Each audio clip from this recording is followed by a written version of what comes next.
The wind howled relentlessly, biting through the cracks in the old wooden shutters of the Fisherman's Arms, a weathered inn perched precariously on the edge of the coast.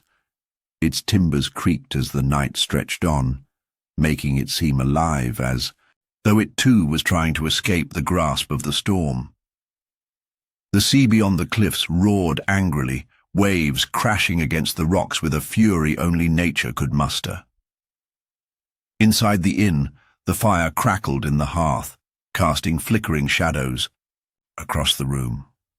A handful of patrons huddled at tables, nursing their drinks and murmuring softly, their faces pale from the cold outside. At one of those tables sat Miss Jane Marple, a quiet observer of the world around her, her sharp eyes watching the unfolding drama with quiet interest. The sheriff, a thick-set man with a ruddy face, entered the room, his boots heavy on the wooden floor. He glanced around, his eyes resting on Miss Marple before making his way to the bar, where the landlord stood polishing glasses. "You've heard, then?" the sheriff muttered, his voice tight with worry.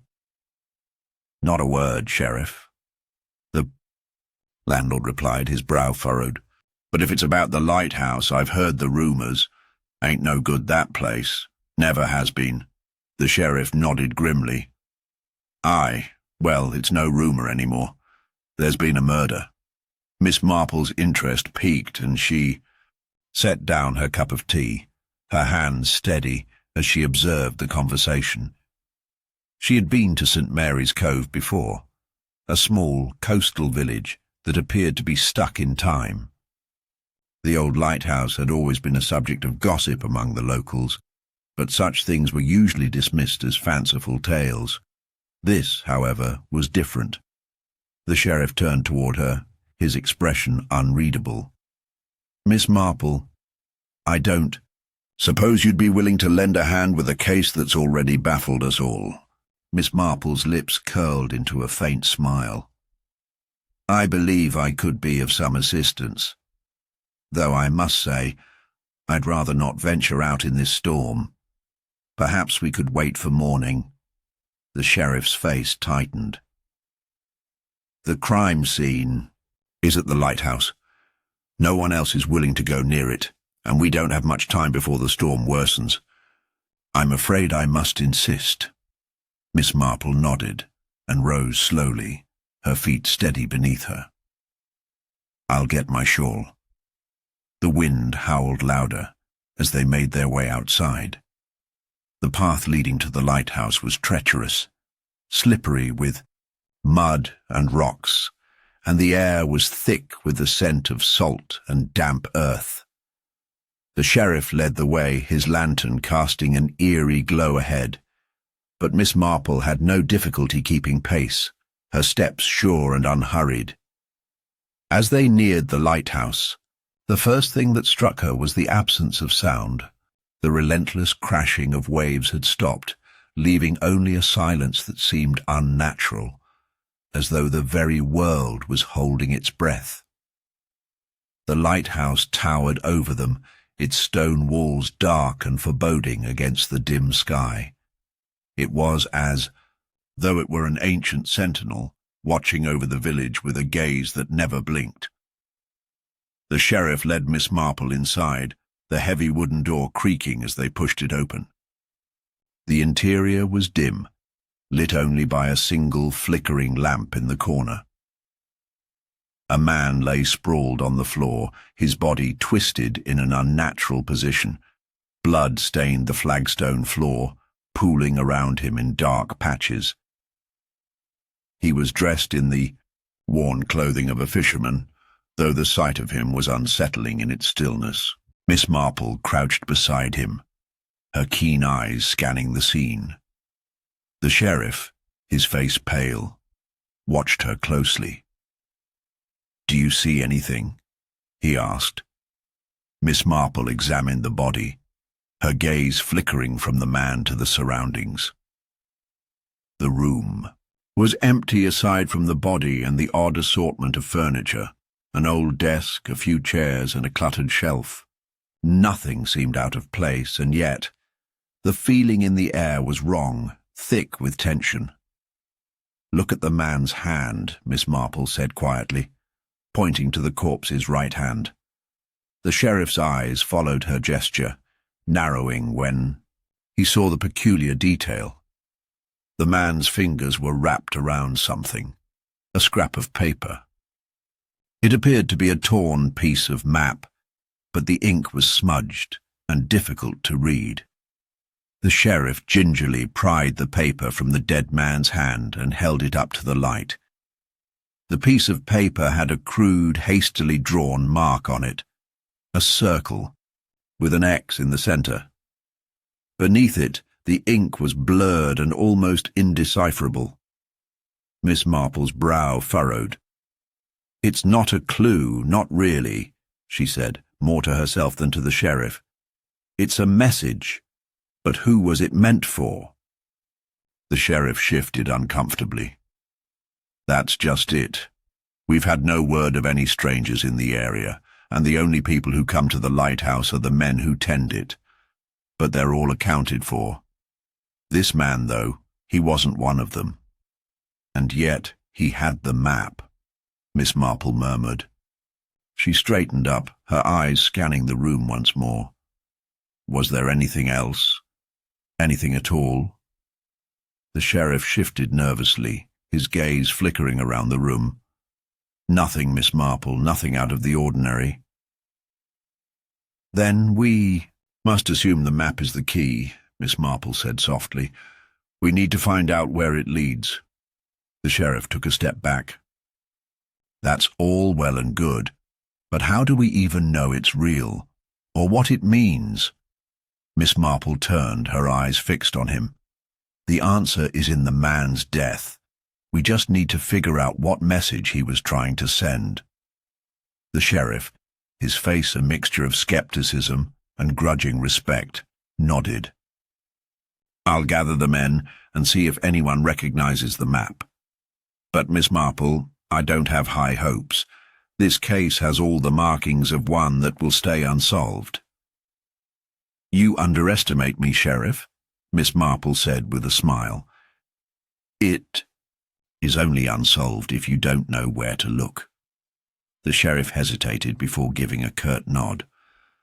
"I'll have the men begin searching. We'll see if anything turns up." But Miss Marple wasn't listening. Her mind was already working, running through possibilities. She could feel the puzzle pieces falling into place. This crime was not impossible. It was simply intricate. And in its own way, it would be a pleasure to unravel. The storm's intensity only grew as the sheriff left Miss Marple alone in the lighthouse, his footsteps echoing against the stone floors. She remained in the stillness, allowing herself a few moments to observe. The air was thick with the scent of dampness, but there was something else in the room, something heavier. She could sense it, like a whisper behind a closed door. Something was being hidden. Her gaze shifted back to the body on the floor. The torn map had been carefully placed in the dead man's hand, but it was more than that. It was the way he had been positioned. No wild struggle, no sign of frantic movement, only a single decisive strike to the chest.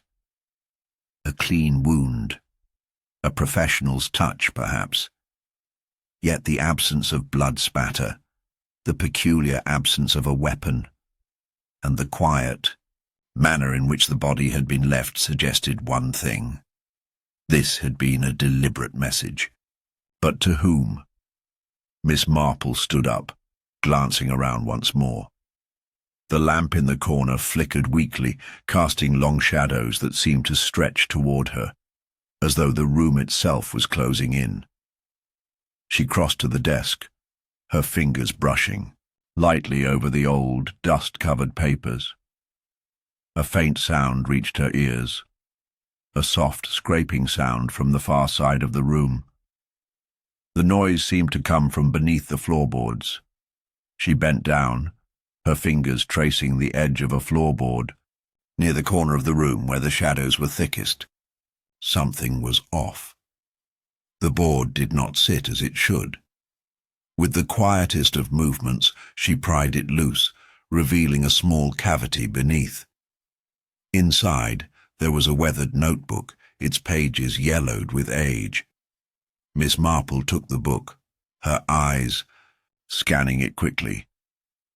It was a log of sorts, filled with names, dates and numbers, cryptic entries that seemed entirely disconnected from the crime at hand.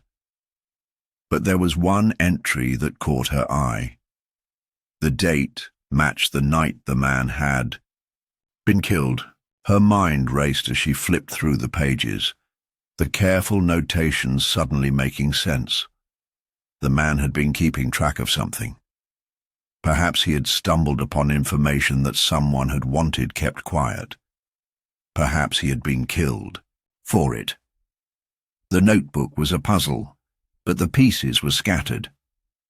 Miss Marple set it down carefully and began to consider her next move. As she stood up, the door creaked open, and the sheriff returned, accompanied by two of his deputies. They had begun their search of the grounds, their heavy boots making quick work of the entrance hall. One of the deputies, a younger man with nervous eyes, approached Miss Marple and nodded awkwardly. "Sheriff's got a theory," the deputy muttered, his voice strained. "Says it's some sort of robbery gone wrong." Miss Marple's gaze flickered to the young man's face, her expression softening. "And you believe that, do you?" she asked, her voice gentle but probing. The deputy shifted uncomfortably, his eyes darting toward the sheriff. "It makes sense, doesn't it? A fisherman. He might have been in the wrong place at the wrong time." Miss Marple's eyes narrowed, ever so slightly. There was something in the deputy's voice, an edge, a hint of guilt, that she couldn't ignore.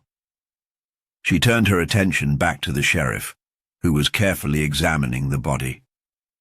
"I trust you've found nothing of interest, Sheriff?" she asked, her tone light. The sheriff glanced up, his expression grim. "Nothing worth mentioning. Just the usual things. A man, his personal effects. A life ended too soon." Miss Marple inclined her head, her mind already working. "You." "No," she said, stepping toward the body. "The fisherman's watch is missing. But his boots are still here, and they're quite expensive. Odd, considering his station." The sheriff's brows furrowed as he looked down at the man's feet. I didn't notice that. Not much of a lead, though." "Perhaps not," Miss Marple agreed. "But then there's the matter of his coat." The sheriff blinked. "What about it?" Miss Marple smiled faintly, her fingers brushing lightly against the fabric. "It's too clean. There's no sign of any salt water or dirt. Not a speck, despite the storm. You'd think, in a place like this, that the wind and spray would have left something." The sheriff's frown deepened. "Could have been wiped down." "Could be," Miss Marple replied, "but I don't think so. The fabric is too stiff. It wasn't worn long, and it wasn't worn hard." The sheriff scowled, clearly growing frustrated. "Miss Marple, I don't know what you're implying. You think this man was... what? An imposter?" She glanced at him, her expression thoughtful. "Not an imposter, no. But someone else entirely, yes. You see, there's an oddity here. The man's death is staged to look like something it's not. But it's not just the body we need to focus on, is it?" The sheriff, clearly out of his depth, looked to his deputies for any clarity, but none offered any answers. He sighed, rubbing his temples. "Then what do you suggest?"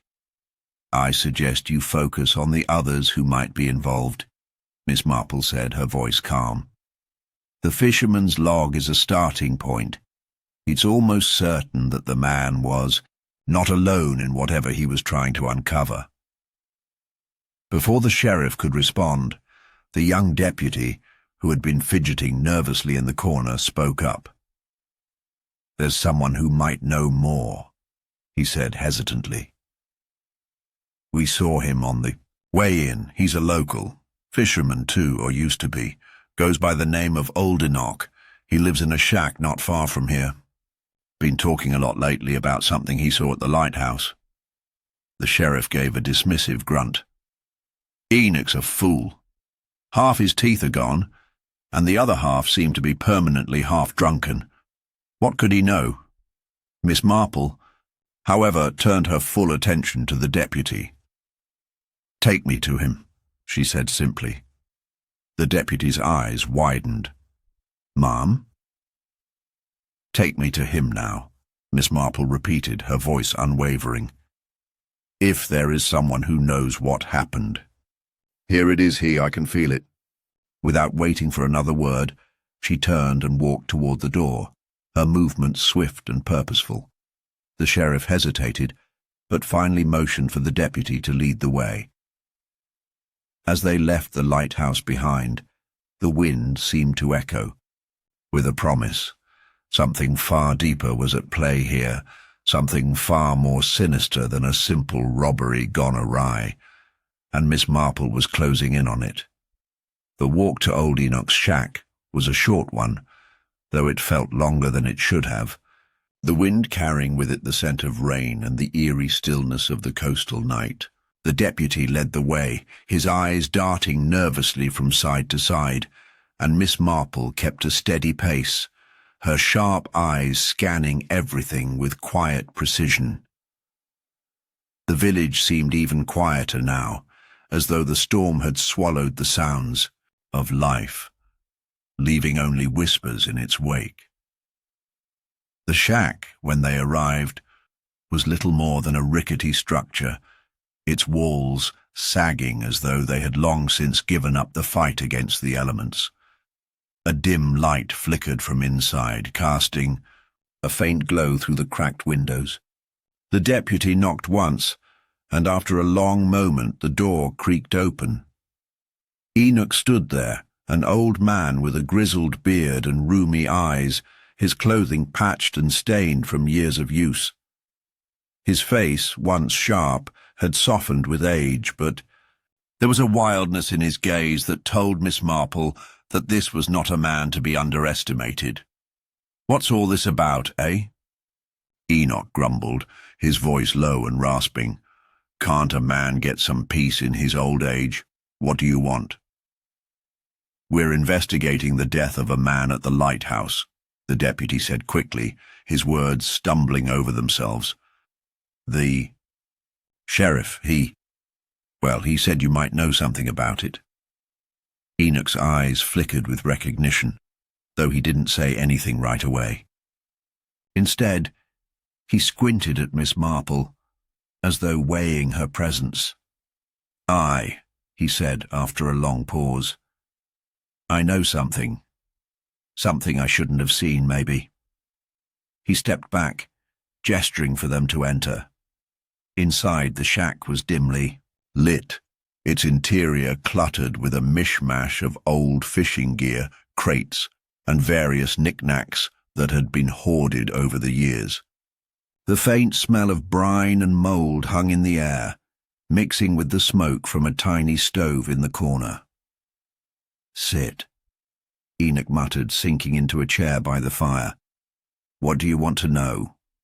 The deputy glanced at Miss Marple, who nodded, slightly, signalling him to ask the first question. "We heard you were near the lighthouse the night the man was killed. Can you tell us what you saw?" Enoch scratched his beard, his eyes distant as though he were trying to remember something. "Far removed from this world. Saw a man, aye," he said slowly. "Couldn't tell who it was. It was too dark, and the wind, it was howling so fierce. But I saw someone leaving something behind." Miss Marple leaned forward, her voice soft but intent. What did they leave behind? Enoch hesitated, his eyes flicking to the deputy, then back to Miss Marple. A coat, he muttered. Not his, too fine, too new. Wasn't the kind of coat you'd expect a fisherman to wear. I didn't get a good look at the man who left it, but I saw the coat, and the way it was tossed aside like it didn't matter. Coat? The deputy repeated, confused. Are you sure? Couldn't it have been anything else? Enoch grunted, leaning forward slightly, his voice lowering to a conspiratorial whisper. I know what I saw. It was no ordinary coat, and it wasn't meant to be left behind. It was a message, I think. A message from someone who didn't want to be seen. Miss Marple's gaze sharpened. A message, she repeated, her voice thoughtful. And who was this man? Did you recognize him at all? Enoch shifted uneasily in his chair. I can't rightly say. Too many shadows, too much wind. But it wasn't a local, I know that much. He was too clean, too polished. Fishermen don't look like that, especially not on a night like that. The deputy stepped forward, his brow furrowed. You're not saying this wasn't the man who was found dead at the lighthouse, are you? Enoch gave a small, mocking chuckle. I'm saying nothing of the sort. I don't know who the dead man was. But I saw someone leave, and I didn't see anyone come back. That's all I know. Miss Marple observed the old man carefully. There was something in his eyes, a flicker of unease, something he wasn't saying. But she didn't press him further. Instead, she nodded politely. Thank you for your time, Enoch, she said, rising from her chair. We may need to speak to you again. The deputy gave the old man a final suspicious glance and followed Miss Marple out the door. As they walked away from the shack, Miss Marple's mind raced. She wasn't certain about Enoch's story. There was truth in it, yes, but there was also something he was deliberately holding back. She couldn't shake the feeling that the man knew more than he was willing to admit. The wind had picked up again, and the storm now seemed as if it might tear the very earth from beneath them. But Miss Marple walked with purpose, her mind piecing together the fragments of information she had gathered. What do you think, Miss Marple? The deputy asked, his voice uncertain. Miss Marple gave a small smile, her eyes distant as she thought. I think Enoch knows more than he's letting on. But I also think he's afraid of something, or someone. He may have seen the man at the lighthouse, but I suspect there's a far deeper connection than he's telling us. The question is why he's lying, and what he's protecting. The deputy nodded, though it was clear that he wasn't quite convinced. You think he's involved? No, I don't, Miss Marple said, her voice calm. But I do think he's been caught up in something much larger than he realizes. The coat he mentioned, too fine, too new, is a crucial detail. Fishermen don't wear coats like that. It was the coat of someone with money, with power, someone with a purpose. Whoever killed the man at the lighthouse, they wanted to make a statement. The deputy's eyes widened slightly, but he remained silent as they continued walking back toward the village.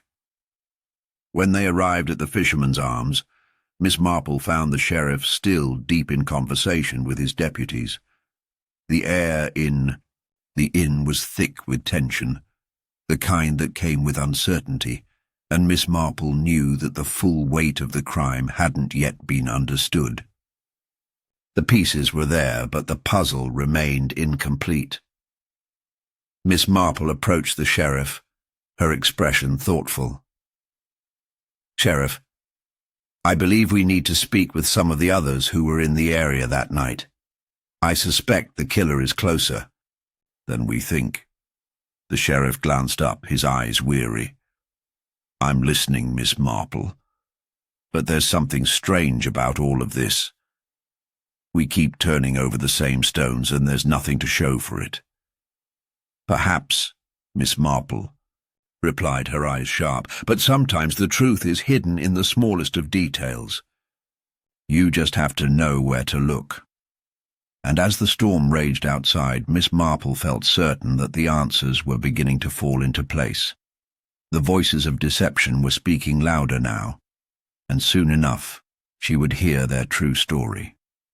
The following days saw the storm abate, leaving behind a silence so profound that it seemed the world itself had been suspended in time. But for Miss Marple, time was something she never let slip. With the clues she had gathered, the puzzle was no longer just a few scattered pieces. It was becoming a clearer image, though not without complications.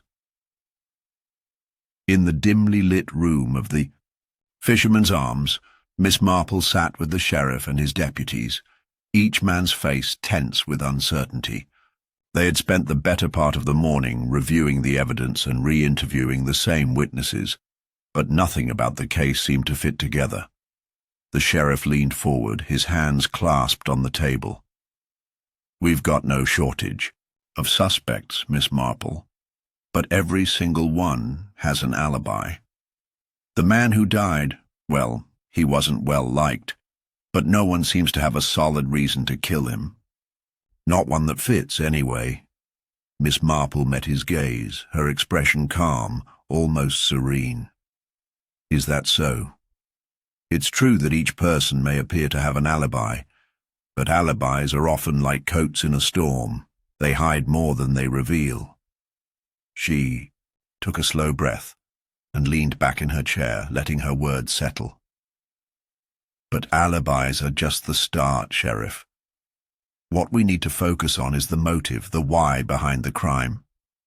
The sheriff's deputy, who had grown increasingly unsettled as the investigation unfolded, shifted nervously. "I've been going over everything we know about the victim. His name was Thomas Webb, a fisherman by trade, but he wasn't like the others around here. Lived alone, didn't mingle much with the locals." "Thomas Webb," Miss Marple repeated, her mind tracing the lines of his life. "Fisherman or not, he must have had some connection to this village, some reason to be here. The question is whether his death was personal or whether it was the product of something larger, a web of connections leading to more than one person." The deputy opened a notebook, scanning through the pages. "We've spoken to the dock workers, the few folks who saw him last. Some said he was on edge in the days before his death. Others claim he was looking for something, someone. But nothing solid, nothing to tie it all together. We also learned that he had some dealings with a merchant from the city, but nothing concrete. No one knows what it was about." Miss Marple's eyes glinted with curiosity. "A merchant, you say? Now that's a thread worth pulling. Could it be that Mr. Webb was in debt, or perhaps seeking something from this merchant, something that led to his death?" "I wouldn't rule it out," the sheriff replied, his voice grim, "but we can't be certain yet. The merchant, a man by the name of Charles Grayson, left the village days ago. Claims he was just here on business." "Of course," Miss Marple murmured. "Business. It always seems to come down to business, doesn't it?" The investigation into Grayson had yielded little so far. He was well known in the area as a shrewd businessman with a reputation for getting what he wanted. But there was no evidence linking him to Webb's death. Yet Miss Marple felt there was more to this story, something just out of reach. Then there was the matter of Enoch, the fisherman who had witnessed the man leaving the lighthouse. He had been so insistent about the coat, a coat too fine for a local, a new coat, one that wasn't a fisherman's.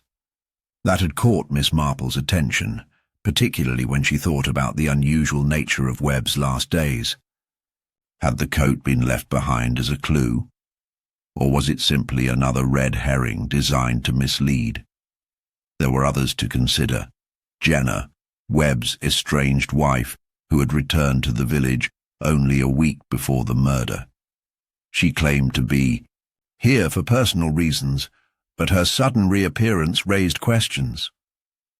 Then there was Marcus Kane, the local tavern owner, who had known Webb for years and had seemed unusually eager to speak to the authorities. Miss Marple had learned from a reliable source that Marcus and Thomas had once been close friends, but their relationship had soured years ago under mysterious circumstances. Could old grudges have resurfaced? Each of these people had motives, but none of their stories seemed to explain everything. Greed, revenge, jealousy, each of these emotions had a hand to play in the drama unfolding, but the true motive remained elusive. Miss Marple needed to understand not just the players in this tangled web, but the threads that connected them. That afternoon, Miss Marple visited Jenna Webb's cottage. It was an unassuming house, nestled on the edge of the village, its windows covered with thick curtains, as if the darkness outside had been invited in. Jenna opened the door with a weary smile, her face showing signs of stress, but her eyes wary as if she was ready for something, perhaps an accusation. "I didn't expect anyone to come calling today," Jenna said, her voice tight. "I've already spoken with the sheriff, Miss Marple. I don't know what else there is to say." "Forgive me, Mrs. Webb, for intruding," Miss Marple replied softly, "but there are still many pieces to this puzzle. Perhaps you can help me make sense of a few of them." Jenna hesitated, then nodded and stepped aside to allow Miss Marple in. The interior of the cottage was sparsely furnished, with an almost oppressive air of abandonment. A single picture of Thomas Webb sat on the mantel, his face frozen in a moment of quiet contemplation. Miss Marple took a seat in one of the worn armchairs. "You and Thomas were estranged, I understand," Miss Marple began, her tone gentle but probing. Jenna's hands trembled as she clasped them tightly together. "We had our differences," she said, her voice betraying a hint of bitterness. "He was a stubborn man, never listened to reason. But I never wished him harm. I hadn't seen him in years until he sent for me. He wanted to speak about something important, but he was so closed off, so distant. And then..."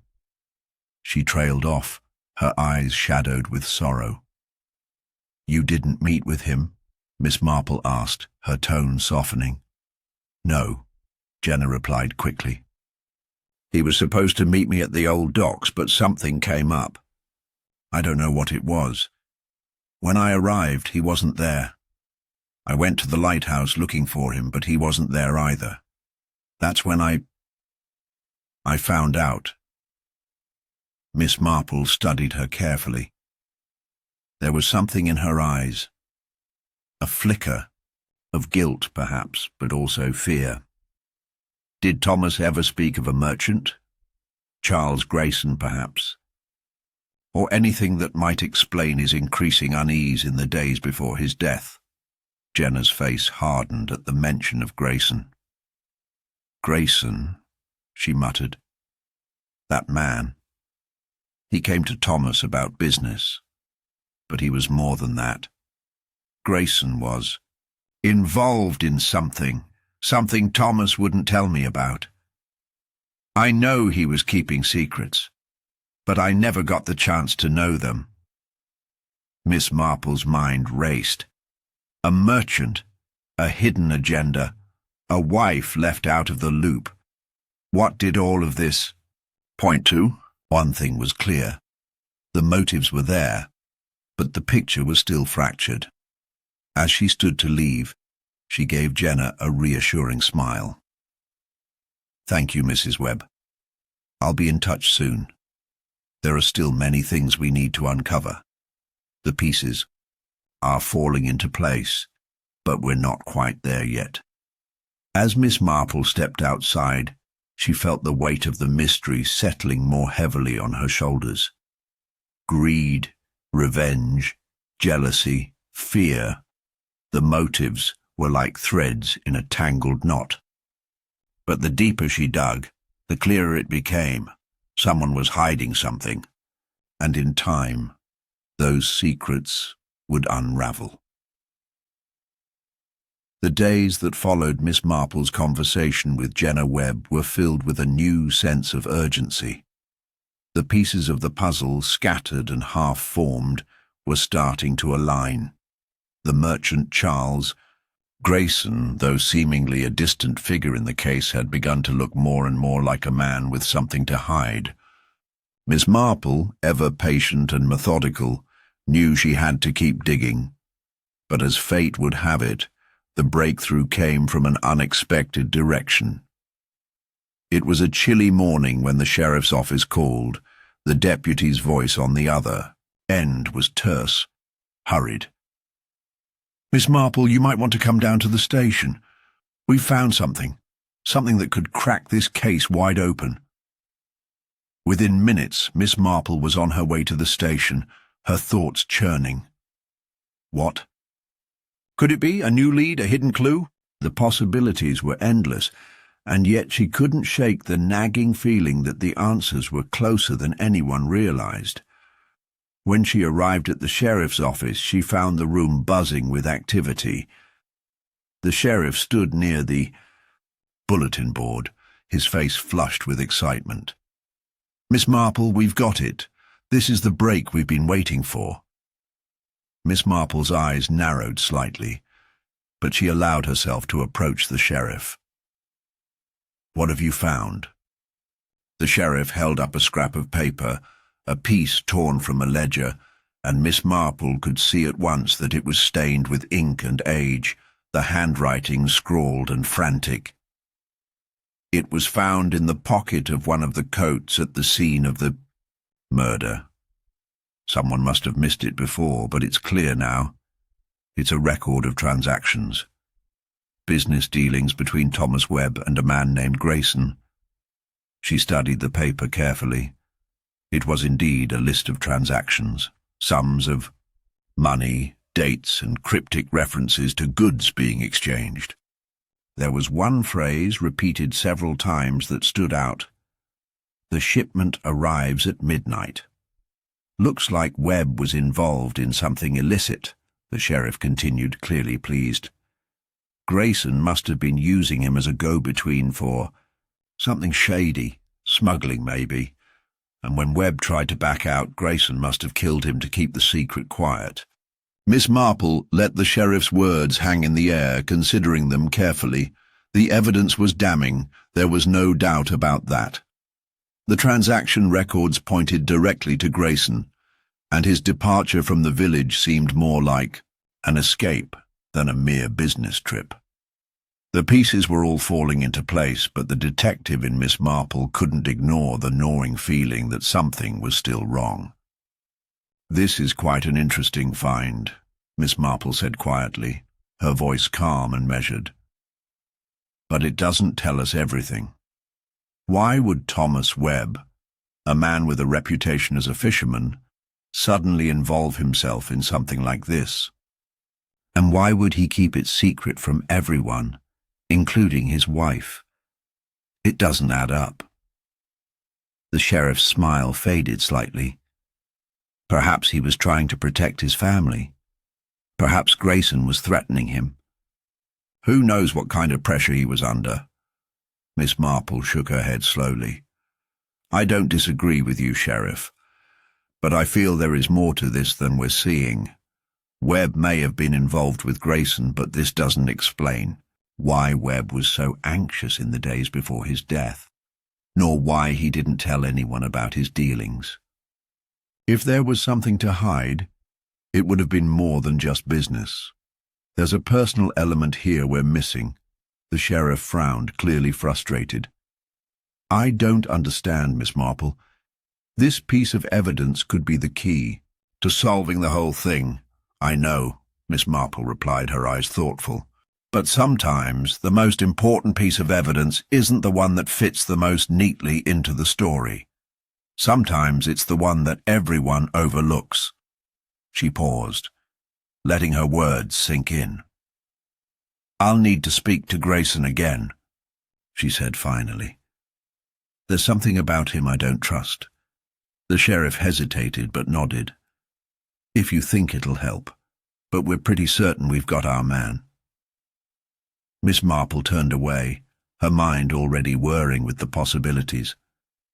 The evidence against Grayson seemed conclusive, but a small voice inside her insisted that the case was not yet solved.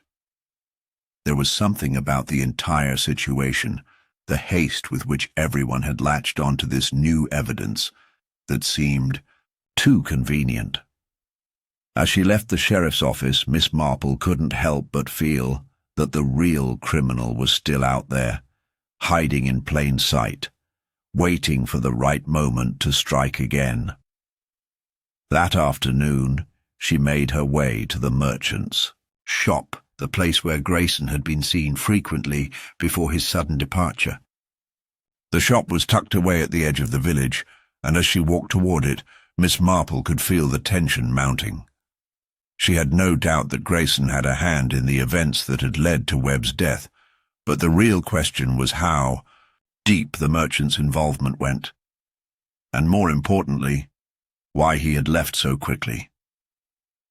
The bell above the door rang as Miss Marple entered the shop, and Grayson looked up from behind the counter, his eyes narrowing when he saw her.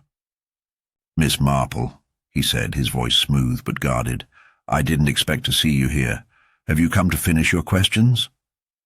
I've come to ask a few more, Miss Marple replied, her tone polite but firm. I'd like to hear your side of things, Mr. Grayson. I believe we have unfinished business.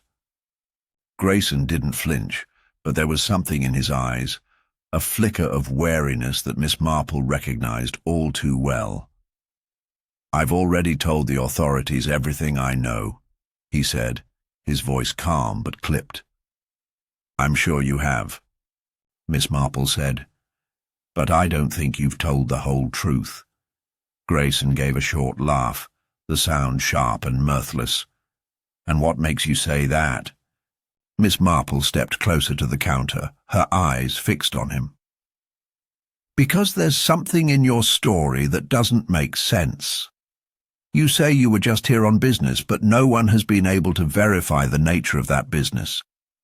You left the village in a hurry without any clear explanation, and you were the last person to have seen Thomas Webb alive.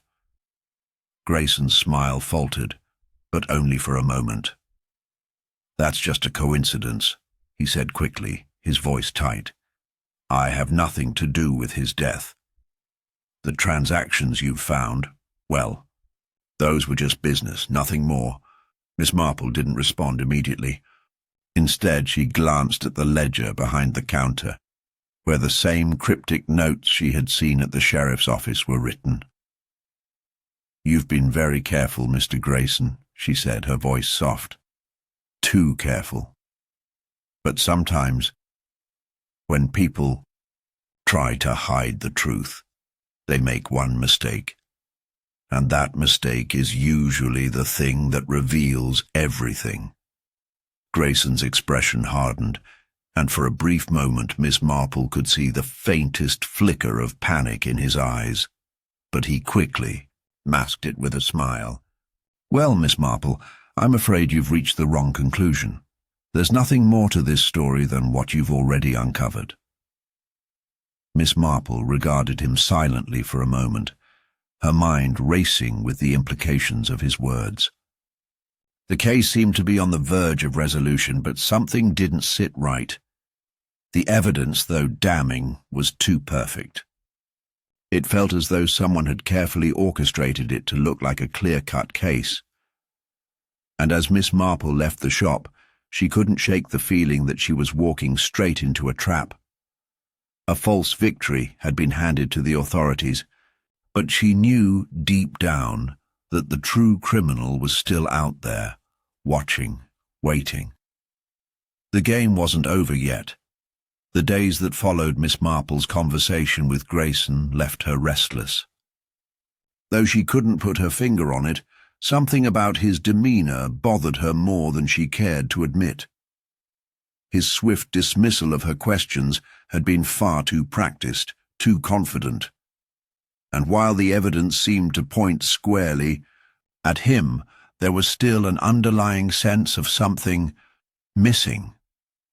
It wasn't until the following evening, when Miss Marple was sitting alone in her modest cottage, sipping tea and reflecting on the details of the case, that the breakthrough she'd been waiting for finally came. It wasn't the startling discovery of a new piece of evidence, nor an interview that shed new light on the mystery. It came in the form of an old newspaper clipping.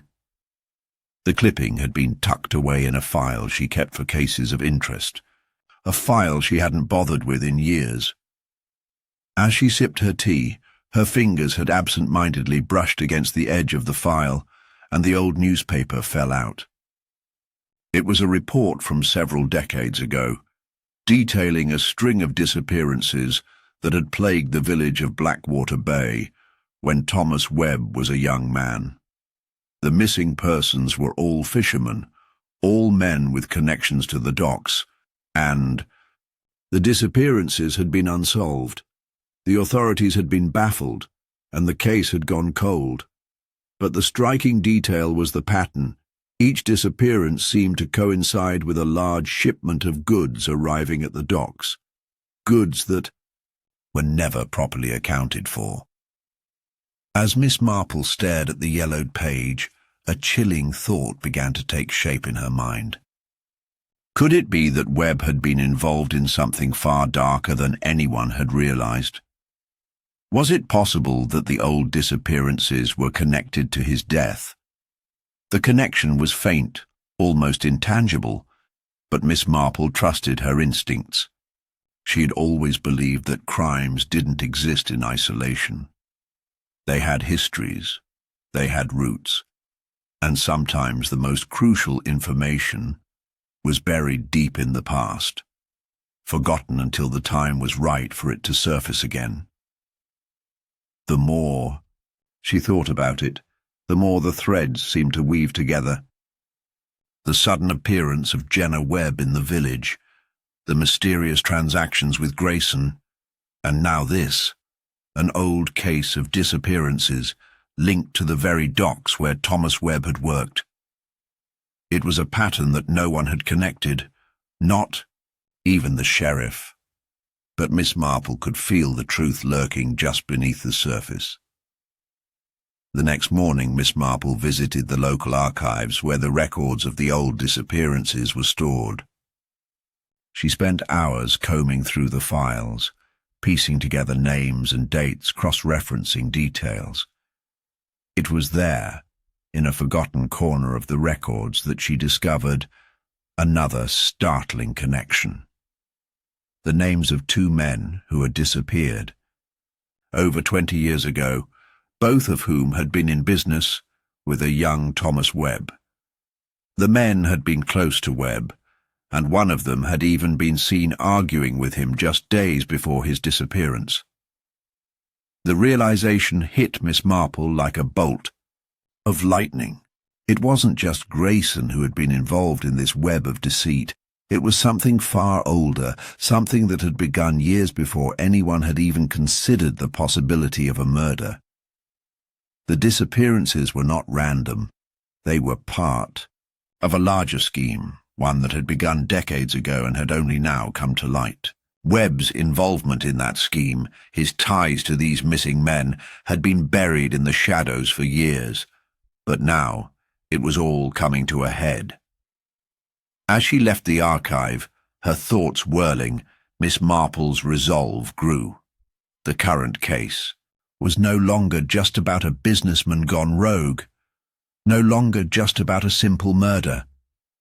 It was about a network of deceit, about a past that had never been fully understood, and about the fact that there were people who had spent years covering their tracks. The game had changed. The suspects were no longer just those with the most obvious motives. They were those with the most to lose. That afternoon, Miss Marple met with the sheriff and his deputies, her mind clear with the knowledge that this case had roots much deeper than anyone had realized. She began to lay out the connections she had uncovered, pointing out the ties between the disappearances, Webb's involvement, and the recent developments with Grayson. The sheriff listened intently, his brow furrowed as he took in the details. "You're saying this all ties together somehow?" the sheriff asked, his voice low. "That the disappearances all those years ago are connected to Webb's death?" Miss Marple nodded. "Exactly. There's a thread running through all of this, Sheriff, and I believe it's been there all along.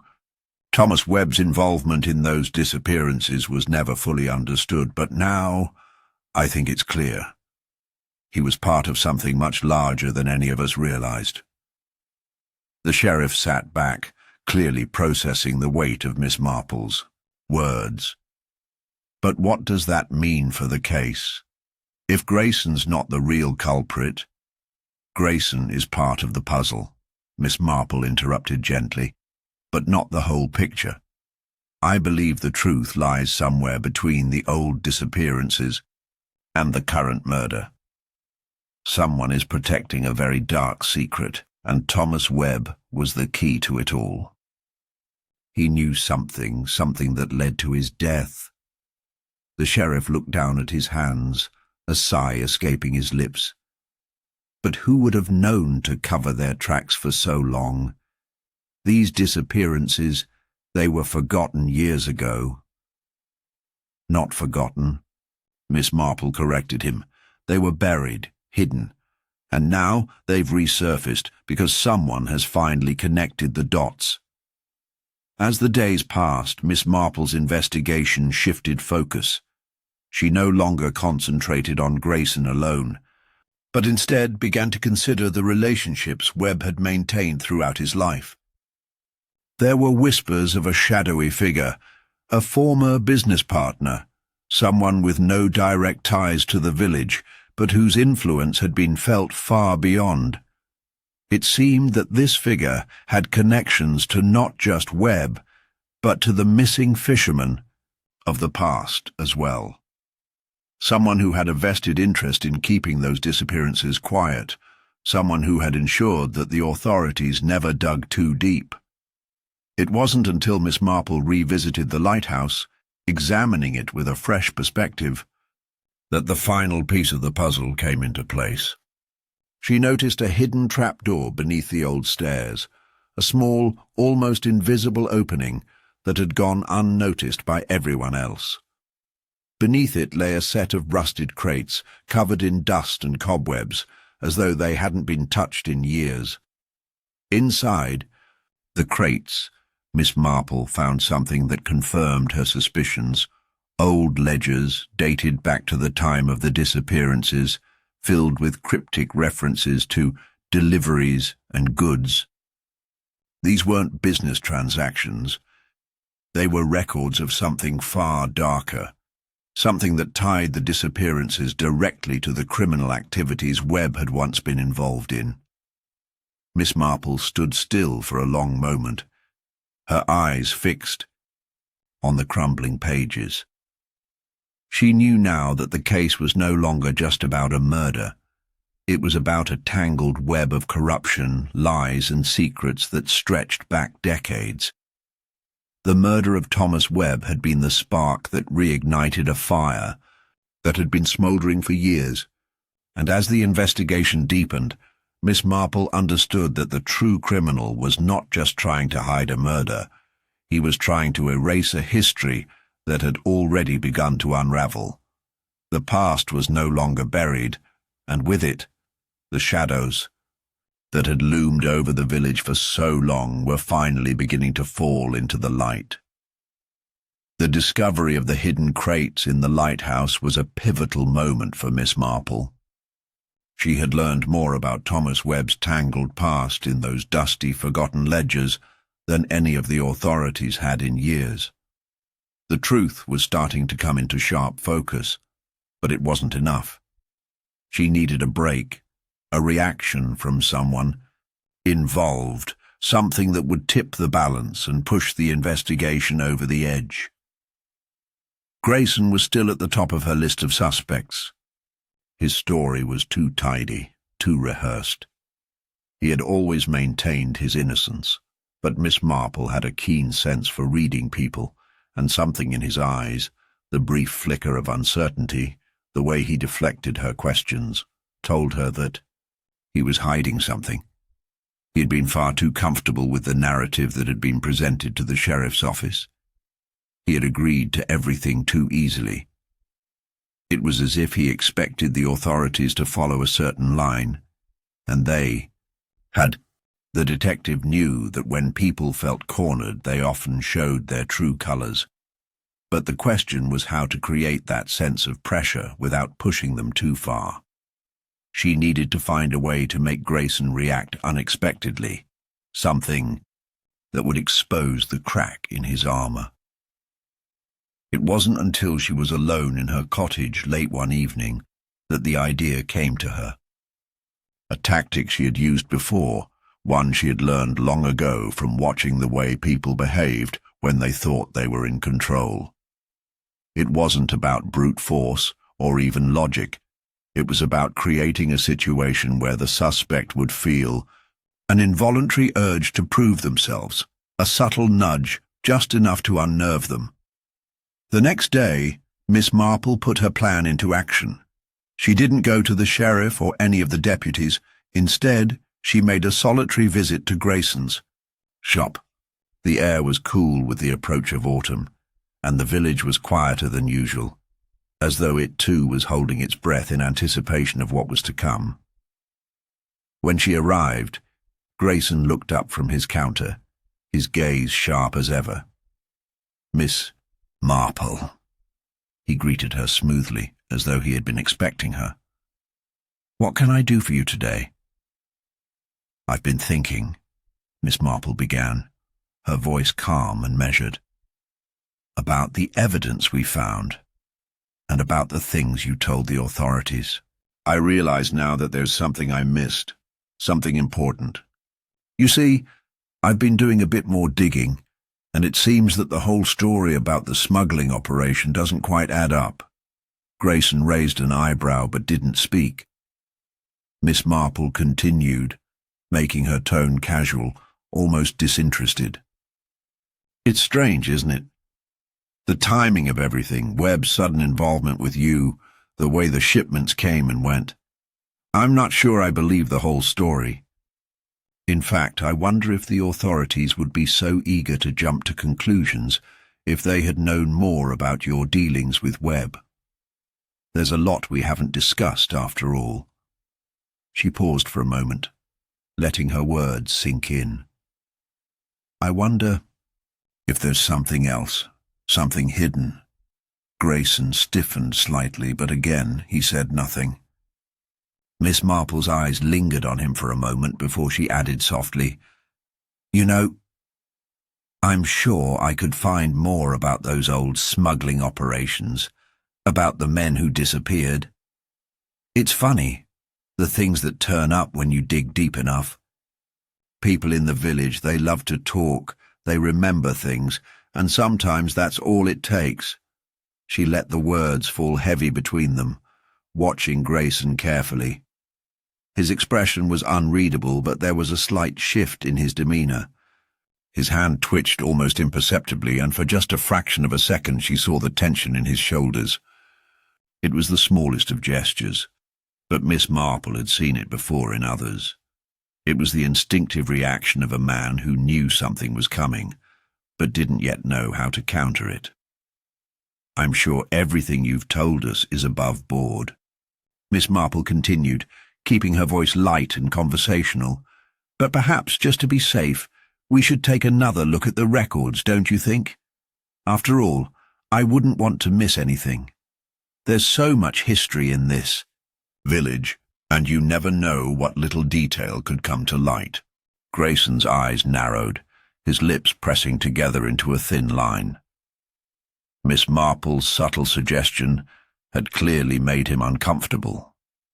He was a man who prided himself on control, and this gentle push had thrown him off balance. He was no longer the picture of composure he had once appeared to be. "You're wasting your time, Miss Marple," Grayson said at last, his voice slightly sharper than before. "I've already told you everything you need to know. The authorities have everything they need. There's nothing more to this." But Miss Marple could sense the tremor in his words, the crack in his calm facade. It was the sound of a man who was starting to realize that his perfectly spun web of lies was beginning to unravel. And that was precisely what Miss Marple had been waiting for. She smiled to herself as she turned to leave. "Oh, of course, but you know how it is. Sometimes the smallest detail can change everything." Grayson didn't respond, but she could feel his eyes on her as she stepped out of the shop. The atmosphere around her had changed, the air thick with the unspoken tension of an encounter that had gone off script. She had done it. She had planted the seed of doubt in his mind, and now she just needed to wait. That night, Miss Marple sat at her kitchen table, going over her notes once more. The pieces were falling into place. She had no doubt now that Grayson had been involved in something far deeper than he had let on. But it wasn't just about the smuggling or even the murder. The truth lay hidden in the connections between the past and the present, between the men who had disappeared and the lies that had been buried with them. The following morning, the sheriff arrived at her cottage, his face grim. "Miss Marple," he said, "we've had another development. Grayson's been seen acting suspiciously near the docks. He's trying to leave the village, and the word is that he's making plans to skip town. I think you were right. He's hiding something." Miss Marple's eyes narrowed. "He's not the only one," she said softly. "There's more to this story than just Grayson. The past has a way of catching up with people, Sheriff, and I think it's time we uncovered the truth once and for all." The sheriff nodded, and Miss Marple's heart raced with anticipation. The cracks in Grayson's facade were wide enough now for the truth to pour through, and she was ready to follow wherever it led. The morning after the sheriff had confirmed Grayson's suspicious behavior, Miss Marple felt the tension in the air, thicker than ever. The case was finally gaining the momentum it needed, but as she sat at her kitchen table, her mind racing through the new developments, she couldn't shake the feeling that someone was watching, waiting for the right moment to strike. The sheriff had promised to keep a close eye on Grayson, and Miss Marple was sure that the man was going to make a move soon, whether to flee or to destroy whatever he thought might be a threat. But Miss Marple had never been one to sit idly by and wait for things to unfold. She had learned long ago that in matters of deception, timing was everything. She knew that the next step had to be carefully calculated. Grayson was too aware of her presence now, too cautious. She needed to catch him off guard, to give him the illusion of control so that he would slip up and reveal his hand. It wasn't until late afternoon, as Miss Marple was preparing for her next visit to the sheriff's office, that the first real sign of sabotage appeared. The sheriff had asked her to bring along the collection of evidence she had painstakingly gathered. Those ledgers from the Lighthouse, the old newspaper clippings, and the records that tied Grayson to the disappearances of the past. These were the pieces that connected the dots between the present and the past. She had planned to show them to the sheriff to solidify her suspicions, to present them as the foundation for an official search warrant. But when Miss Marple opened her satchel to retrieve the evidence, she found it empty. The file with the crucial records the one she had only just reviewed the night before, was gone. Her first thought was that she had mislaid it. Perhaps in her hurried preparations, she had left it in another room or dropped it somewhere in the house. But as she searched every corner of her cottage, checking once more and then again, the sinking feeling grew deeper. It wasn't just misplaced, it had been taken. Someone had entered her home and stolen it right out from under her nose. The realization hit her with a force she wasn't prepared for. This was no random act. Someone knew exactly what was inside the file and had taken it to ensure it never saw the light of day. The stakes had just risen, and Miss Marple knew now that the case was not only about finding the truth, it was about stopping someone from burying it for good. She wasted no time in informing the sheriff. The urgency in her voice was enough to have him meeting her at her cottage within minutes. Together they scoured every inch of the house, checking windows, locks, and even the chimney. But there was no sign of forced entry. Whoever had taken the file had done so with careful precision, leaving no trace behind. "It's like they knew exactly where to look," Miss Marple said quietly, her voice tinged with frustration. "Someone knew what was in that file, and they're trying to erase the evidence before we can make our move." The sheriff, a practical man, frowned deeply. "I'll put the word out, Miss Marple. We'll search the village, question anyone who might have seen something. But if it was Grayson, he's already too far ahead of us." Miss Marple shook her head. "It's not just about Grayson. Whoever took the evidence is more than just an accomplice. They're trying to stop us from uncovering the whole truth." The next few days were filled with heightened tension. Grayson's movements became even more erratic, but Miss Marple knew that he was playing a dangerous game now. He wasn't just running from the law, he was fighting for his freedom, and he would do anything to keep his secret safe. But there was more at stake than just Grayson now.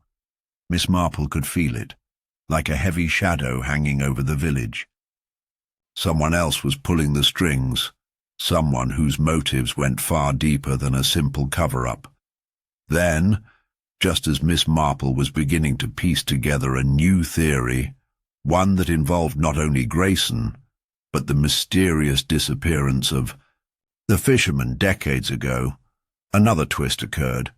The sheriff arrived at her cottage late one evening, his face grim. "We've found the file," he said, his voice low. "But it's not what you expected." Miss Marple's heart skipped a beat. "Where was it? Who found it?" "In the river," the sheriff explained. "Someone tried to destroy it. Most of the pages were waterlogged, unreadable, but we managed to salvage a few. It's clear someone didn't want this information getting out." Miss Marple felt a chill run down her spine. She had suspected that someone was working against her, but now the evidence was undeniable. Whoever was involved in this crime, whether it was Grayson or someone more deeply hidden in the shadows, was not only trying to hide the truth, but they were willing to go to any length to ensure that it stayed buried. The sheriff handed her the salvaged pages, and Miss Marple's eyes scanned them carefully. The water had rendered much of the text illegible, but a few key phrases still stood out. There was a mention of transactions and deliveries, and then, just as the page began to blur into ink stains, there was one word she could still read clearly. "Webb. Webb," she whispered to herself. "It always comes back to him." The sheriff's face twisted with frustration. "What now, Miss Marple? We're losing ground. The evidence is gone, the leads are fading, and Grayson's nowhere to be found." "I'm not so sure about that," Miss Marple replied, her mind racing. "There's still one thing we haven't considered fully. Whoever is behind this, whoever is going to such great lengths to erase all the evidence, is someone who has something to lose, something far more valuable than just a business deal. This isn't just about Webb. It's about the legacy of something much darker. She paused, staring at the few surviving fragments of the file.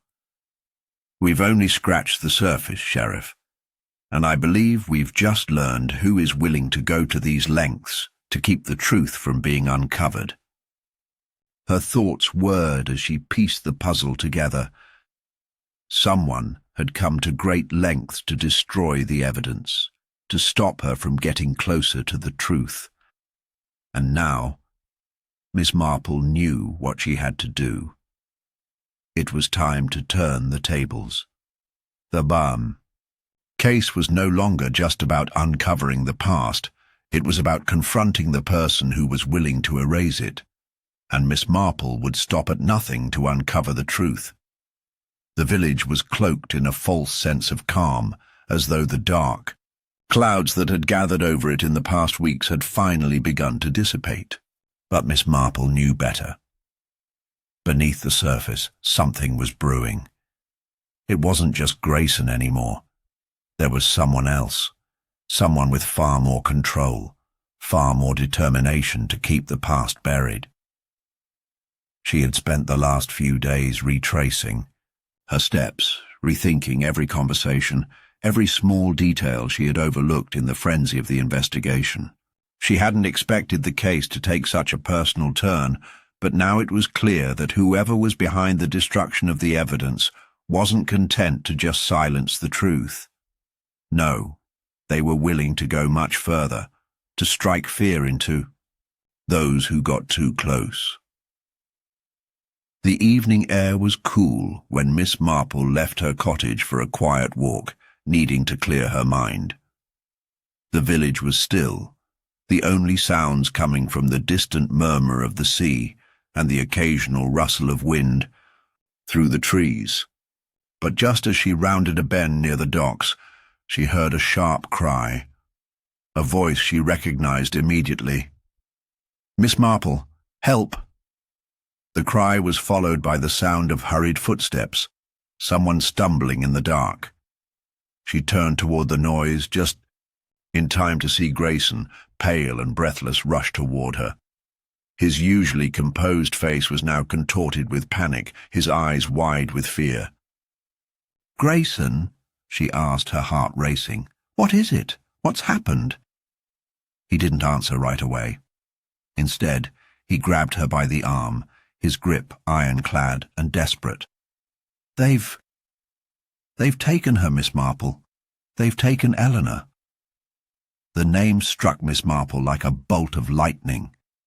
Eleanor, Grayson's wife, had always seemed a quiet, unassuming woman, content to stay out of the limelight, but she had been an important figure in this tangled web of lies and deceit. Miss Marple had only spoken with her briefly during her visits, but something in the way Eleanor carried herself had always seemed distant, as though she knew more than she let on.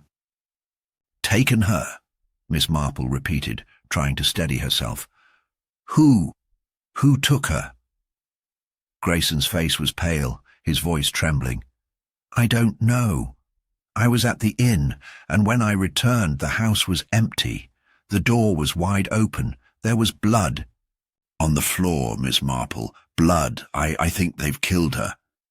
The words hit her like a cold wave. This was no longer just about Grayson or the smuggling operation. Someone had just escalated things to a new level. Eleanor was the victim, but Miss Marple knew that this new crime was not simply an act of violence. It was a message, a warning. "I need to see the house," Miss Marple said firmly, her mind already working through the possibilities. There was a moment of hesitation in Grayson's eyes, but he quickly nodded and led her back down the winding path toward his home. By the time they reached the house, it was clear that something terrible had happened. The front door was indeed ajar, and the faint smell of iron hung in the air, mingling with the salty scent of the sea. Inside, the scene was even worse than she had imagined. The living room was in disarray, furniture overturned, drawers pulled out and left open, papers scattered across the floor. And there, in the center of it all, was the blood. A trail of it led from the door to the small study at the back of the house. Miss Marple's eyes scanned the room carefully. The blood was not as abundant as she would have expected in a violent struggle, but it was enough to confirm Grayson's fears. The real question, however, was not about the blood. It was about the absence of Eleanor. "Where is she, Grayson?" Miss Marple asked quietly, her voice calm but firm. "Did you search the house thoroughly? Is there any sign of her?" He nodded, his face a mask of desperation. "I've checked every room. She's gone. Whoever took her, whoever did this, they've left no trace. There's nothing to follow." Miss Marple frowned as she looked around the room. The house had been ransacked, but it didn't make sense. If the kidnappers had been looking for something, why would they leave without taking anything of value? Nothing seemed to fit. And then something caught her eye. On the edge of the desk was a small, delicate piece of paper. It was not torn or wrinkled like the other papers that had been tossed about, but pristine, almost deliberately left untouched. Miss Marple approached the desk carefully, her fingers grazing the edge of the paper. She unfolded it slowly, her eyes scanning the hastily written message. "The game is still on, Miss Marple. There's more to lose now. You've been warned." Her heart skipped a beat as she read the note. It wasn't just a threat, it was a declaration. Someone was playing a game with her, and they weren't finished yet. Grayson, his voice breaking, stepped closer. "What does it mean? Who would do this? What do they want from us?" Miss Marple glanced at him, her mind already working through the implications. This wasn't a random act of violence. This was a carefully orchestrated move meant to derail her investigation, to stop her from finding out the truth. The murder of Eleanor, if that was indeed what had happened, was a message, not just to Grayson, but to Miss Marple herself. Whoever was behind this would stop at nothing to ensure their secrets remained hidden. "I think," Miss Marple said slowly, "the game is only just beginning." Her words hung in the air as she turned back to the blood-stained trail leading deeper into the house. The stakes had just gotten much higher. And now, it wasn't just about uncovering a buried past. It was about saving lives, including her own. Whoever was behind this had just made it personal. And Miss Marple would see this through to the end, no matter the cost. She had come this far, and she wasn't about to back down now. The hours following the discovery of Eleanor's disappearance and the chilling note that had been left behind passed in a blur. Grayson had been beside himself, pacing back and forth, unable to comprehend how his wife could have been taken without a trace. The sheriff had arrived shortly after Miss Marple, and together they had scoured the house for any clues that might shed light on who was responsible for this terrifying turn of events. But every search led to more questions than answers. Nothing fit together. Nothing made sense. As the night wore on and the sheriff began organizing a more formal search party, Miss Marple sat in a quiet corner of the room, her mind spinning through the fragments of information they had gathered. Eleanor's disappearance was no accident. This was deliberate. It wasn't just a kidnapping for ransom. No, this was something much deeper, a message meant to unsettle, to confuse. And yet, amid all the chaos, there was something oddly familiar about the whole situation. A subtle detail, almost imperceptible at first, began to surface in her mind. A detail that had slipped under the radar until now, something that, if she was right, could tie everything together. She had to see it more clearly, pull it into focus. Miss Marple excused herself from the scene, stepping out into the cool night air, her thoughts clouded but sharper now. The quiet streets of the village seemed deceptively peaceful, the same old world carrying on as though nothing had changed. But Miss Marple knew that the calm was merely the calm before a storm. Her mind drifted back to one of the first things she had noticed in this investigation: the odd behavior of the townspeople. There had been whispers, hushed conversations that ended abruptly when she entered a room, strange reactions from the most unlikely sources. Grayson had been a focus, naturally, but now it seemed that others were involved too. There were connections she hadn't fully explored yet, and she knew that to make sense of this crime, she had to find the thread that tied it all together.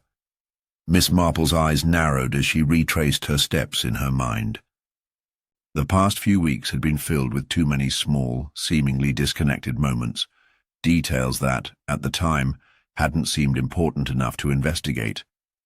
But now she realized those tiny fragments were the key. One of the most curious instances had been a brief conversation she'd had with the village postmaster, a man by the name of Albert Webb. He'd been nervous during their interaction, his responses too quick, too rehearsed, as if he were trying too hard to appear uninvolved. At the time, she'd chalked it up to nothing more than the usual small-town paranoia, but now it seemed far more significant. Webb had been too eager to provide her with information, too insistent that he had nothing to hide. Then there was the peculiar incident involving the lighthouse keeper. When Miss Marple had visited him earlier, the man had been unusually agitated, even though he'd offered her little in terms of useful information. He'd mentioned his duties in a passing, almost offhand way, and he'd seemed strangely distracted, as if there was something on his mind that he wasn't willing to share. It was these oddities, these subtle moments, that Miss Marple kept returning to. They were the pieces of a puzzle that, when looked at from a different angle, began to form a picture, a pattern that had always been there, just out of reach. As she walked through the quiet village streets, something clicked in her mind. The pattern was not random, it was intentional, a design meant to obscure the truth. All these different people, these seemingly unrelated figures, were connected in ways she hadn't yet understood. It wasn't just the disappearance of Eleanor, it was about control, about maintaining the status quo at all costs. Miss Marple stopped at the edge of the village, her eyes scanning the landscape. The lighthouse stood stark against the darkening sky, its light flashing rhythmically. She had visited there once, and the more she thought about it, the more she realized that the lighthouse wasn't just a backdrop to this mystery. It was central to it. There was something about it, something she hadn't been able to see before, that tied everything together. But before she could walk further toward the lighthouse, a familiar voice called out from behind her. "Miss Marple, I thought I'd find you here." She turned to see the sheriff approaching, his face drawn with exhaustion, but his expression one of resolve. "I've just spoken with the villagers. There's talk of strange goings-on at the lighthouse. Recently. Something's been off there for months, but no one seems willing to talk about it." Miss Marple considered this. "Strange goings-on," she repeated, a spark of realization flickering in her mind. The sheriff nodded, his gaze cautious. "No one's sure what's been happening, but there've been rumors. People disappearing, odd noises at night, lights flickering when there shouldn't be. The lighthouse has always been a place of isolation, but now it seems different. How different? Miss Marple asked, her curiosity piqued. He sighed, rubbing a hand across his face. People are afraid to go near it. A few folks even claim that they've seen someone coming and going at odd hours, someone they don't recognize. Miss Marple's mind raced, piecing the information together. She had visited the lighthouse on a whim early in her investigation, and at the time it had seemed like little more than a scenic curiosity. But now, knowing what she did, she realized the lighthouse was more than just an isolated location. It was a focal point. A hub where secrets were hidden, where connections were made, and she had overlooked it as if it had been hiding in plain sight. "I think we need to go to the lighthouse," Miss Marple said, her voice firm with conviction. "Now." The sheriff nodded, and the two of them set off in the direction of the lighthouse. As they walked, Miss Marple could feel the pieces finally falling into place. She had known that there was something bigger at play here, something that stretched back much further than Grayson and his wife. But now, she saw that the missing link wasn't just a piece of the past, it was right in front of them, staring them in the face. The lighthouse held the key, and Miss Marple had no intention of leaving until she found the answers she sought. The night air grew colder as Miss Marple and the sheriff made their way toward the lighthouse. The beam of the lantern in the sheriff's hand cast long shadows on the uneven ground, and the rhythmic sound of waves crashing against the shore provided an eerie backdrop to their journey.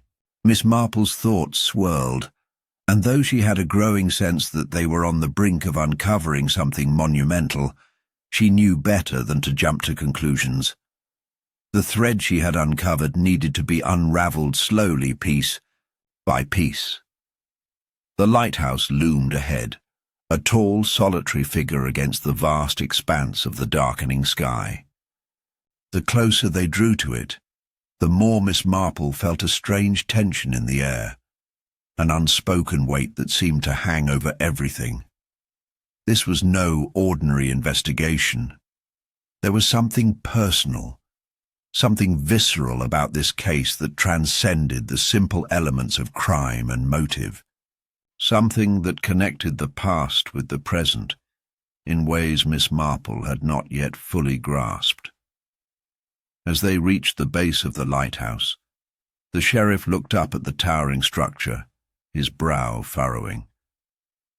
"This place has always felt unsettling," he said softly, almost to himself.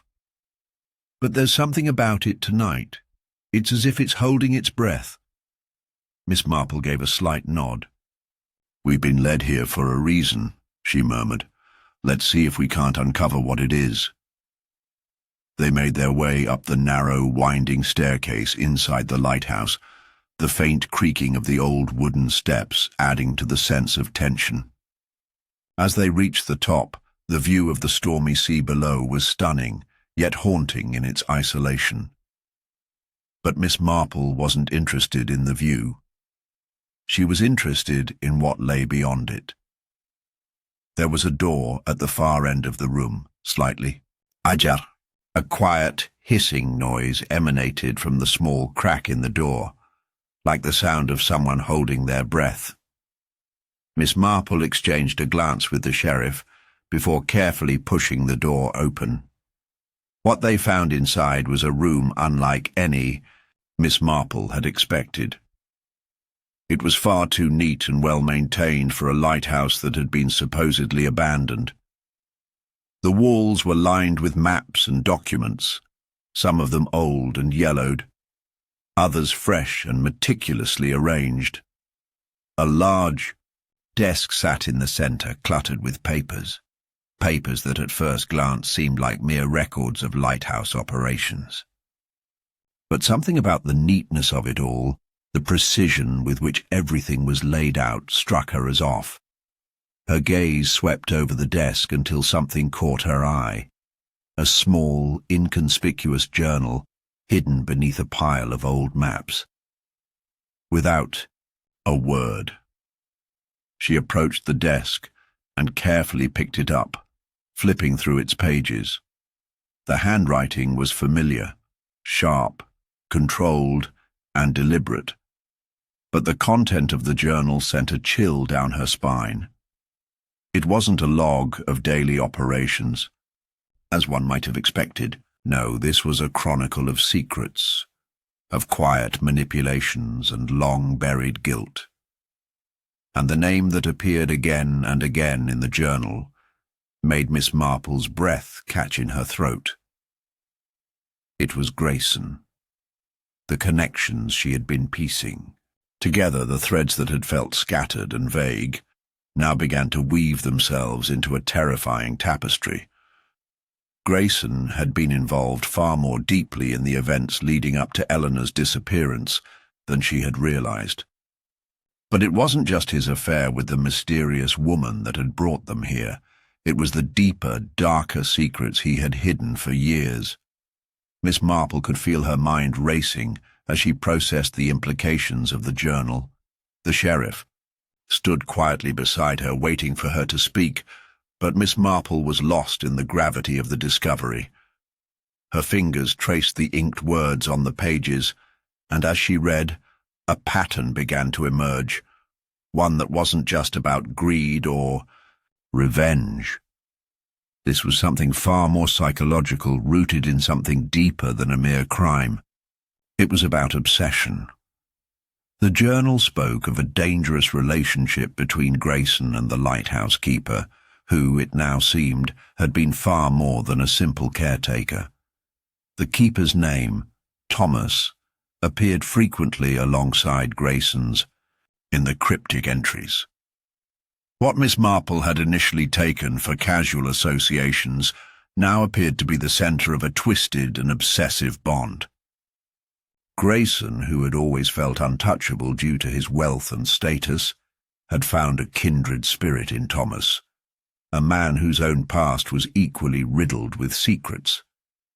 It was clear that Thomas had become entangled in Grayson's schemes long before Eleanor ever became involved. But it wasn't just the personal ties that sent a shiver down Miss Marple's spine. It was the fact that these two men had been working together, manipulating the lives of others in their pursuit of something darker, something more dangerous than Miss Marple could have anticipated. It seemed that Thomas and Grayson had been involved in an illicit business, one that used the isolation of the lighthouse to their advantage. They had been conducting covert operations under the cover of darkness, taking advantage of the location's remoteness to hide their activities from the rest of the village. But things had gone wrong when Eleanor discovered the truth. It was as if Grayson had realized the full extent of his mistakes when Eleanor had begun to piece together the puzzle. Her discovery of the operations had caused a rift, a fracture in the delicate balance they had so carefully constructed. Thomas had begun to fear that Eleanor's knowledge could expose them, and Grayson had been too blinded by his own arrogance to see the danger. In his eyes, Eleanor was expendable. She had become a liability, and her disappearance was no more than a necessary evil. As Miss Marple's mind churned with the details, she realized that the motive behind the crime wasn't just greed or revenge. It was a need for control. Grayson had never truly wanted Eleanor to be free.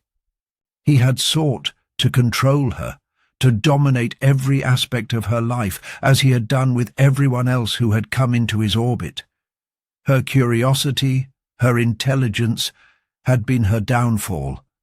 And now, in the depths of this lighthouse, Miss Marple understood what was at stake. A man willing to go to any lengths to keep his secrets buried, to maintain the life he had carefully constructed. The sheriff's voice broke through her thoughts. "Miss Marple, what have you found?" She turned to him, the realization settling in. It's not just about money or revenge. This is about a man so consumed with control that he was willing to destroy anyone who threatened his world. Grayson thought he could manipulate everyone, even those he claimed to love, but now it's clear. He's not the only one with something to hide.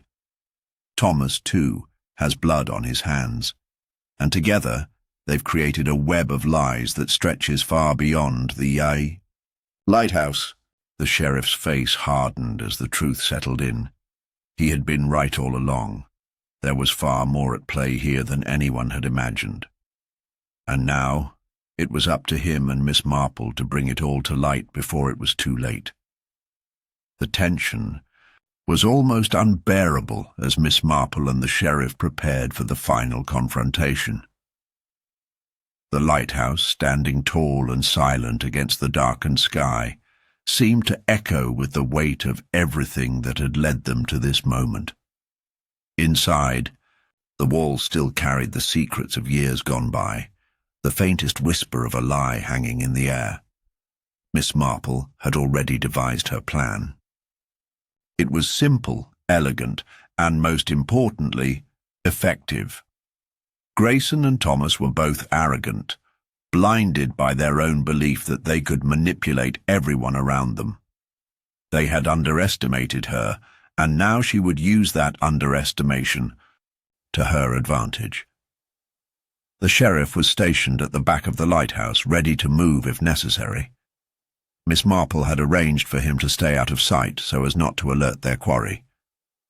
The key was getting Grayson or Thomas, or preferably both, into the trap she had set without them realizing it until it was too late. She had to move carefully, ensuring that every step would lead her to the inevitable conclusion. She waited. In the center of the lighthouse, the dim light casting long shadows on the walls. There was a faint rustling sound from the other side of the room, and she knew that they were getting closer. Grayson had been elusive since the journal's discovery, but she knew now that he was close to unraveling his own thread. Thomas, on the other hand, was growing increasingly paranoid, his every move now driven by a sense of desperation. The door creaked open and she heard the faint shuffle of footsteps. Her heartbeat quickened, but she kept her composure. She knew that Grayson and Thomas would not be alone in this. One of them would attempt to take control, to dominate the situation. They were used to doing so, after all. As she expected, Grayson emerged from the shadows first, his face taut with a mixture of frustration and anger. Behind him, Thomas appeared, his eyes darting around the room, as if expecting something to jump out from the darkness. "You." Grayson's voice was low, almost a growl. "I should have known you'd be involved in this." Miss Marple took a step forward, her hands clasped neatly in front of her. "It's over, Mr. Grayson, and you've already lost." Thomas looked between them, his face pale, beads of sweat forming on his forehead. He shifted uncomfortably, his gaze flickering to the door, as if contemplating an escape. Grayson's eyes narrowed. "Lost? You think you've won? You don't know what you're dealing with?" Miss Marple didn't flinch. "I know exactly what I'm dealing with, Mr. Grayson. You and Thomas both have been playing a dangerous game, but you made a fatal mistake. You underestimated me." The words hit like a cold gust of wind, and for a moment, Grayson seemed to hesitate. It wasn't fear, but something else. A recognition that this was the end game. His posture stiffened, his eyes narrowed. He wasn't going down without a fight. "You think you can take me down with a few accusations?" Grayson sneered. "You don't have the evidence. You don't have anything." Miss Marple's lips curled into a slight smile. "I have more than you think." With a quick motion, she pulled out the journal she had found earlier, the one that had contained the hidden truths, the dark confessions of men who thought they could evade the truth.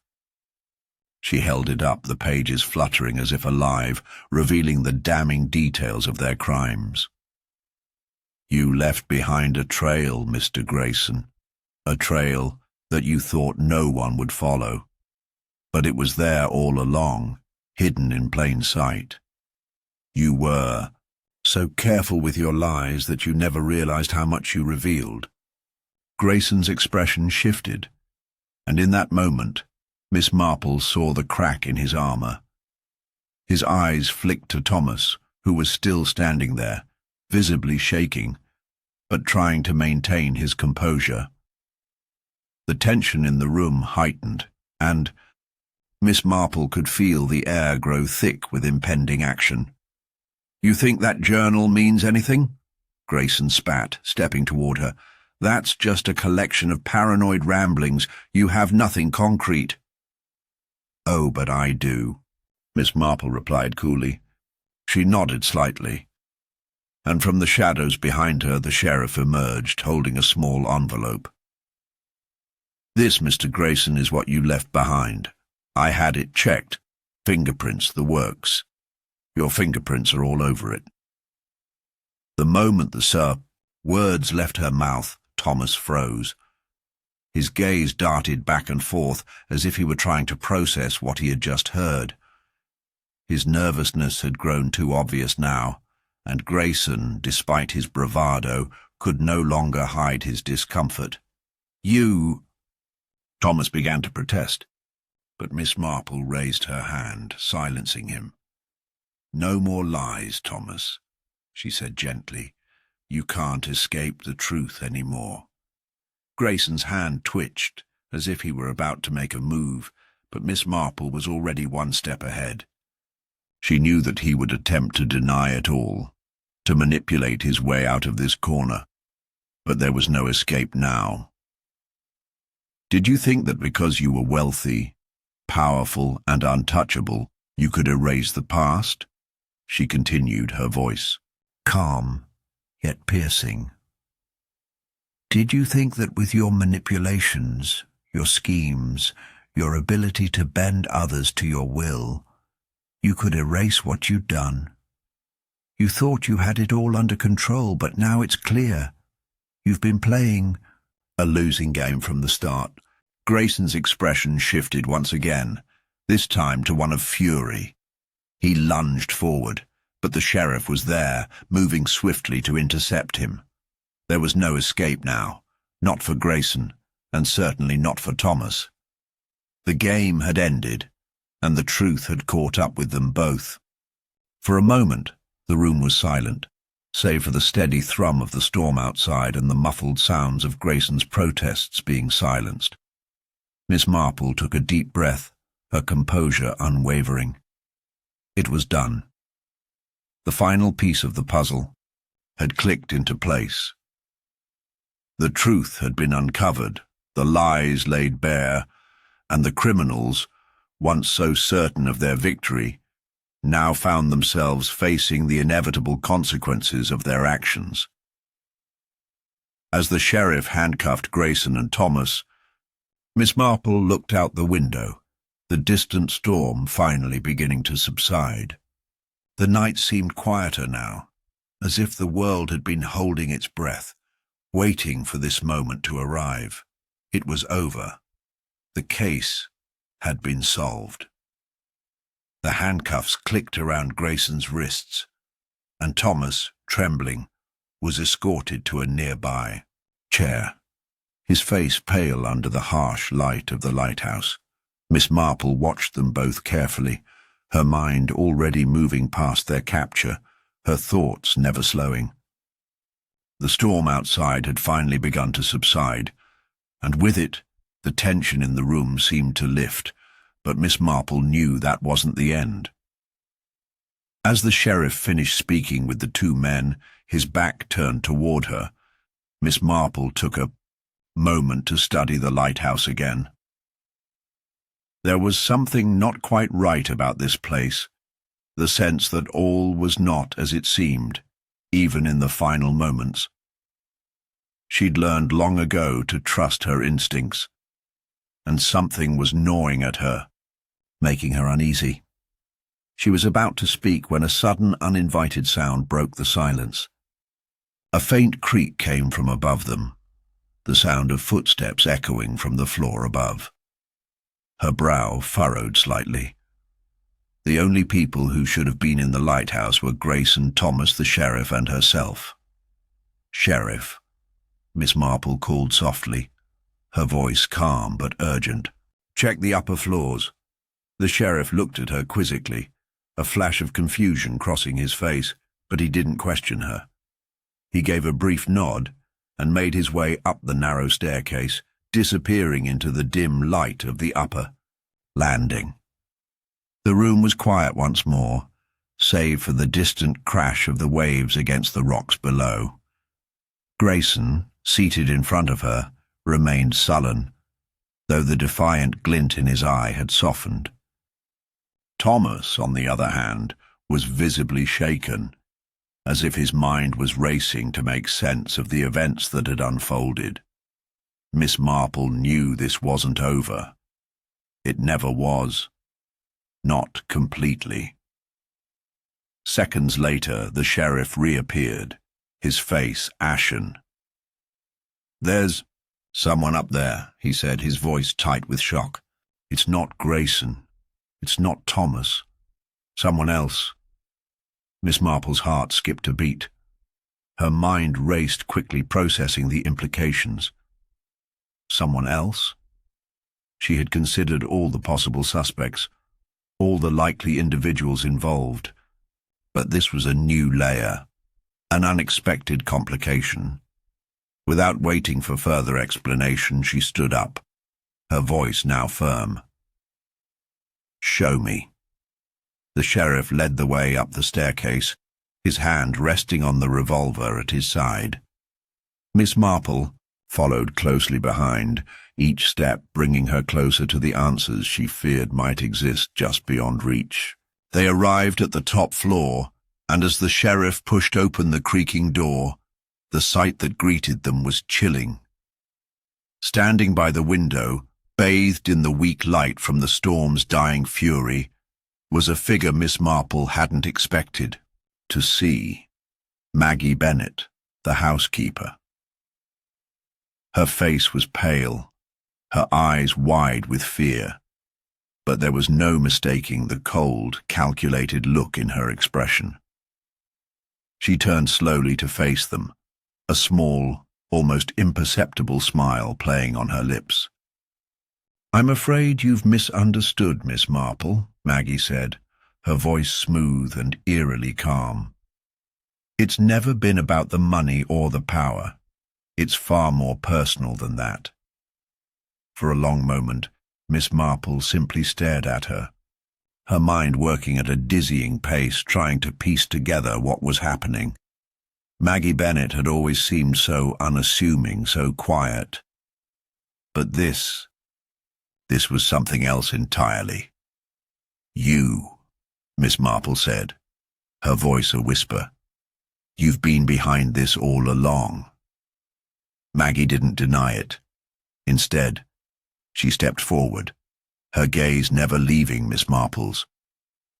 "You've been following the wrong trail, Miss Marple.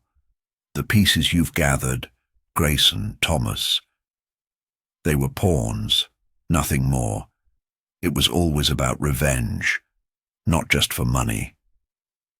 A cold chill ran through Miss Marple. She had been so focused on the obvious, so certain of the connections between the men, she hadn't considered that someone far closer to the case might have been pulling the strings. But it made sense now.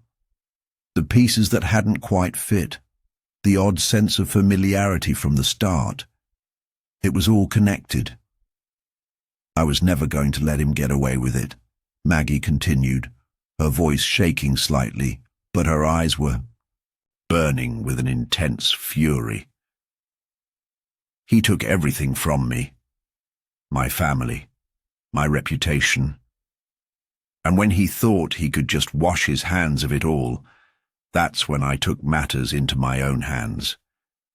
He didn't just ruin my life. He ruined everything I stood for. I'm the one who's been living with the consequences of his actions for far too long.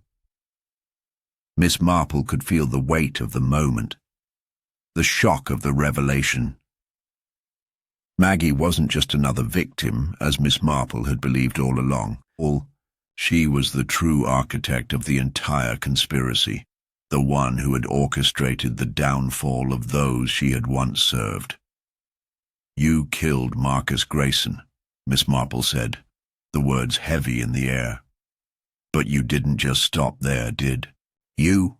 You had Thomas involved, making him think he could control the situation while you worked in the shadows." Maggie's smile widened, though there was no joy in it, only bitterness. "I didn't just kill him, Miss Marple. I made sure he suffered first.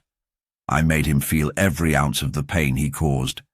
And then, when it was too late for him to stop, I ended his life." The sheriff moved forward, but Miss Marple raised a hand to stop him. She had everything she needed. The true mastermind had revealed herself, but now it was about justice. "Why go to such lengths?" Miss Marple asked, her voice steady but tinged with curiosity. "Why frame Grayson and Thomas? Why not just confront Marcus directly?" Maggie's expression hardened, and for a moment she seemed lost in her thoughts. "Because it was never about just him. It was about them all. I wanted them to feel as I had, to understand the depth of the betrayal, but mostly it was about making them feel powerless, to watch them scramble for answers, all while I was right under their noses." In that moment, Miss Marple realized just how deeply twisted Maggie's need for vengeance had become. She had turned the entire investigation into her own game, manipulating the authorities, creating false trails, and making everyone, including Miss Marple, believe they were solving the case. But now, the truth was out, and Maggie Bennett had nowhere left to hide. The room was still, the heavy silence broken only by the faint hum of the wind outside. Maggie Bennett stood facing Miss Marple, her eyes narrowing as she seemed to come to terms with the gravity of her own words.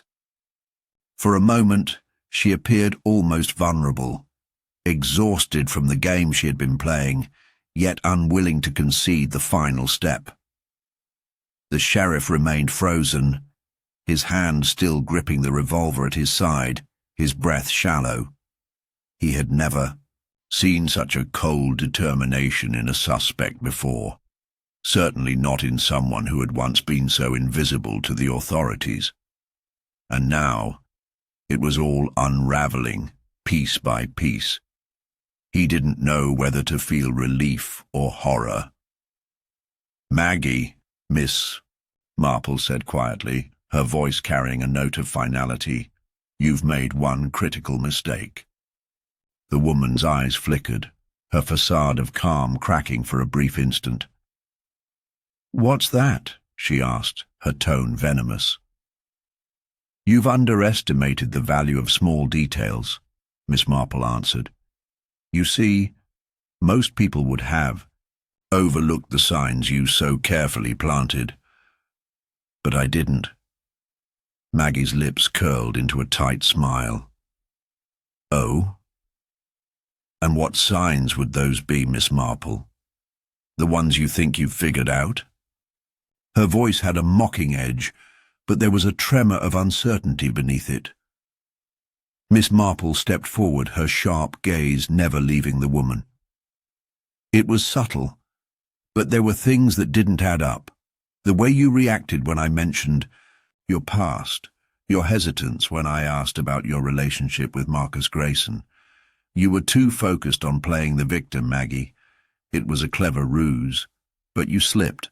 You assumed that by distancing yourself from the key players you would remain unseen. Yet it was in your reaction to every question about Marcus that gave you away." Maggie's expression faltered, but she quickly masked it with a brittle smile. "You think you're so clever, don't you? A few questions, a few comments, and you think you've solved everything. Well, Miss Marple, you're wrong. You've caught me, but it won't change anything. On the contrary, Miss Marple said, her voice unwavering, it changes everything. You see, Maggie, your need for revenge, your obsession with making them pay, blinded you. The crucial piece of the puzzle was right in front of us. You never thought anyone would look closely enough to see it. The sheriff shifted uneasily. What's she talking about, Miss Marple? He asked, glancing between the two women. Small details, Miss Marple repeated, nodding. Take the time Grayson spent at the Lighthouse. The way he seemed so certain of his own safety, so convinced no one could catch him.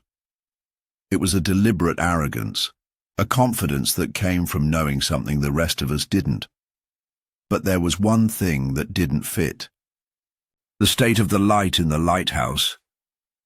The sheriff blinked in confusion. The light? Yes, Miss Marple said, turning to face him. When the storm hit, the lighthouse light wasn't operating properly. It had been tampered with. A small but crucial piece of information that anyone who was actually familiar with the lighthouse would have noticed. Maggie, you knew exactly where the wiring was weak. You knew how to sabotage it, and you knew how to make it look like an accident. But you didn't count on the fact that I'd remember that detail. Maggie's face turned a shade paler. You think that's enough to tie me to everything? She sneered. A light? A minor detail like that? No, Maggie, Miss Marple said, her voice cool and deliberate.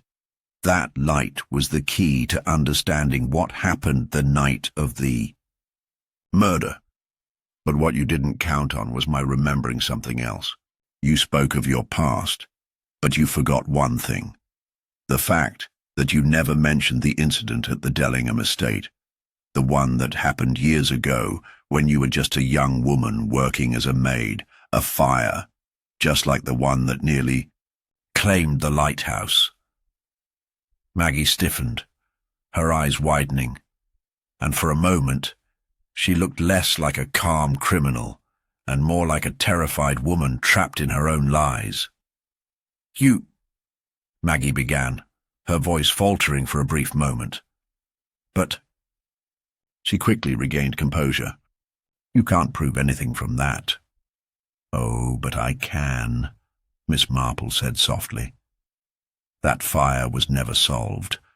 It was always thought to be an accident, but I've learned that the pattern of sabotage, the manipulation of light and fire, was no coincidence.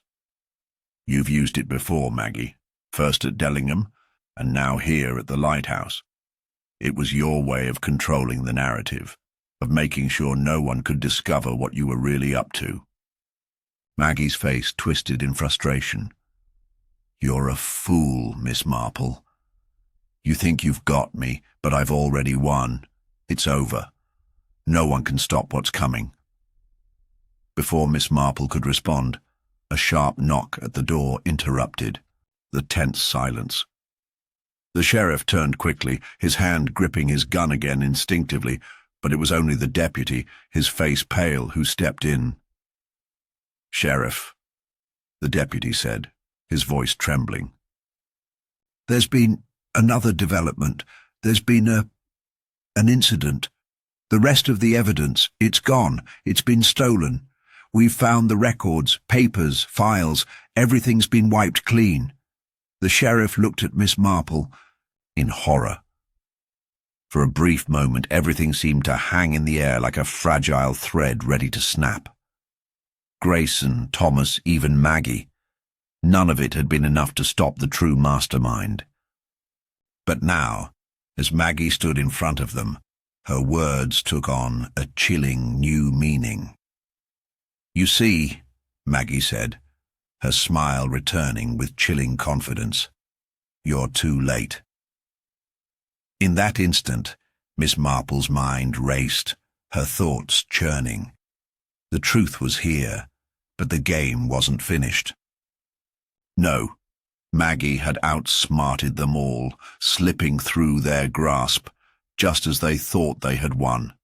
The sheriff, his face a mixture of disbelief and fury, was about to speak when a quiet, sharp voice interrupted him. "Sheriff," Miss Marple said calmly, "there's one more thing we've overlooked." The sheriff froze, and Miss Marple turned her gaze to the floor. There, just barely visible beneath the dust, was a small scrap of paper, overlooked in the frenzy of their capture. A final piece. "I've won," Maggie whispered, her voice laced with a cold satisfaction. "You'll never catch me now." But as Miss Marple bent down, her hand brushed against the crumpled paper, her fingers wrapping around the evidence. They had missed. Just one more detail, one more twist. With a sigh, Miss Marple stood and faced the sheriff, her eyes determined. "It's not over. Not yet." The game was far from finished. And no matter how far Maggie ran, Miss Marple would always be one step ahead. Miss Marple stood in the dimly lit room, her fingers still lightly clutching the small, crumpled piece of paper. Her sharp eyes scanned it carefully, but the hurried scribble, hastily hidden in the corner of the sheriff's office, gave little away. It was a name, a single word, barely legible. For a brief moment she felt the weight of the case pressing against her, but the sensation quickly passed, replaced by the faintest sense of satisfaction. Maggie Bennett had been unmasked, her deceptions laid bare. The motive, twisted as it was, had been uncovered. Justice was, it seemed, finally within reach. But the paper in her hand tugged at her thoughts. There was something about it, something that didn't quite align with the conclusion she'd drawn. The mystery had been solved, or so she had thought, and yet this small scrap, this trivial afterthought in the grand scheme of the investigation, insisted there was more. The sheriff paced at the edge of the room, his hands shaking slightly as he watched Miss Marple. "What is it, Miss Marple?" he asked, his voice filled with both curiosity and unease. She slowly raised her gaze, her expression thoughtful. "It's just a hunch," she said quietly. "A small detail I've been overlooking. It may mean nothing at all, but I can't shake the feeling that there's something else going on here. Something still hidden." He looked at her, a frown knitting his brows. "After all of this? You think there's more to it?" Miss Marple gave a slight nod, her eyes narrowing as she scanned the room one more time. The clues that had led them to Maggie had been scattered, intricate and confusing, yet they had fit together with an undeniable logic. But now, as she stared at the hastily scrawled word, a sense of unease began to settle in.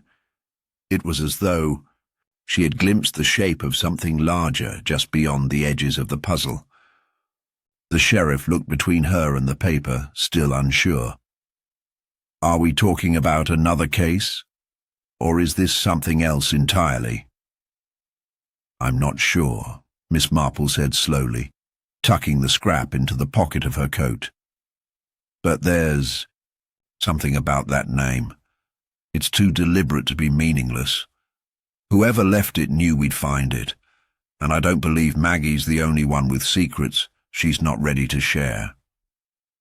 The sheriff stared at her, his confusion deepening.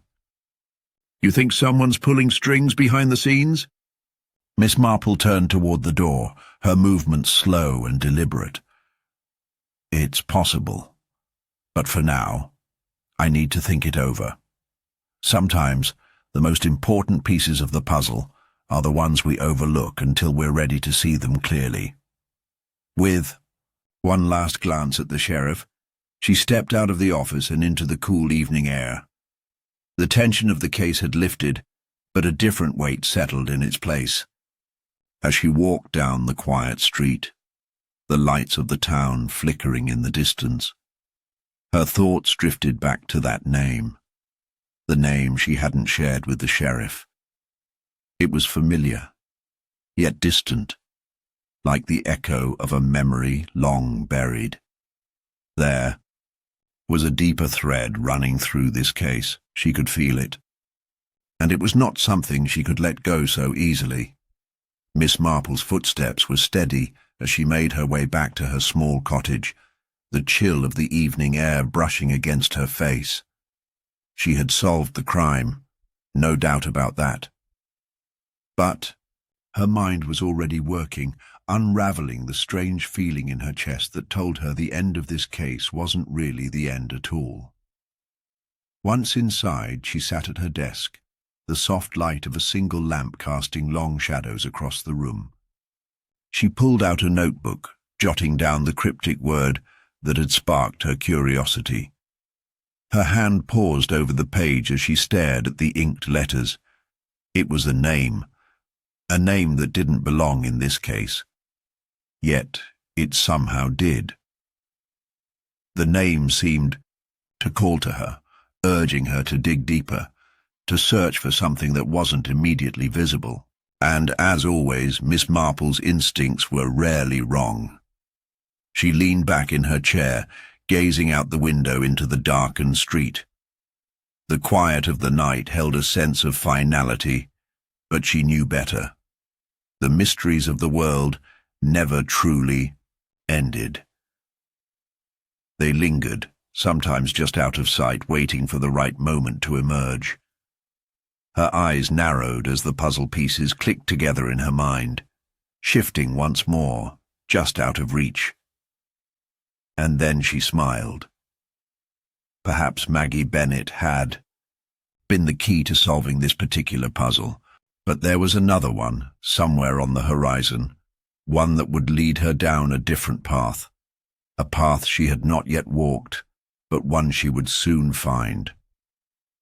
As Miss Marple turned back to her desk, her pen in hand, the feeling of certainty returned. The mystery she had just solved was a prelude to something far larger, something more elusive, just waiting to be uncovered. And it was only a matter of time before she, with her sharp eye and patient mind, would be the one to uncover. The case wasn't over. It had never truly ended. And Miss Marple knew with quiet confidence that this would not be the last of the puzzles she would piece together. There were more waiting, more that only she could solve. With a soft chuckle to herself, Miss Marple set the pen to the paper again, ready for the next mystery to unfold. And as the moon hung high in the sky, casting its pale light over the sleepy town, the question lingered, the answers always just beyond reach. For a detective like Miss Marple, the mystery never truly ends.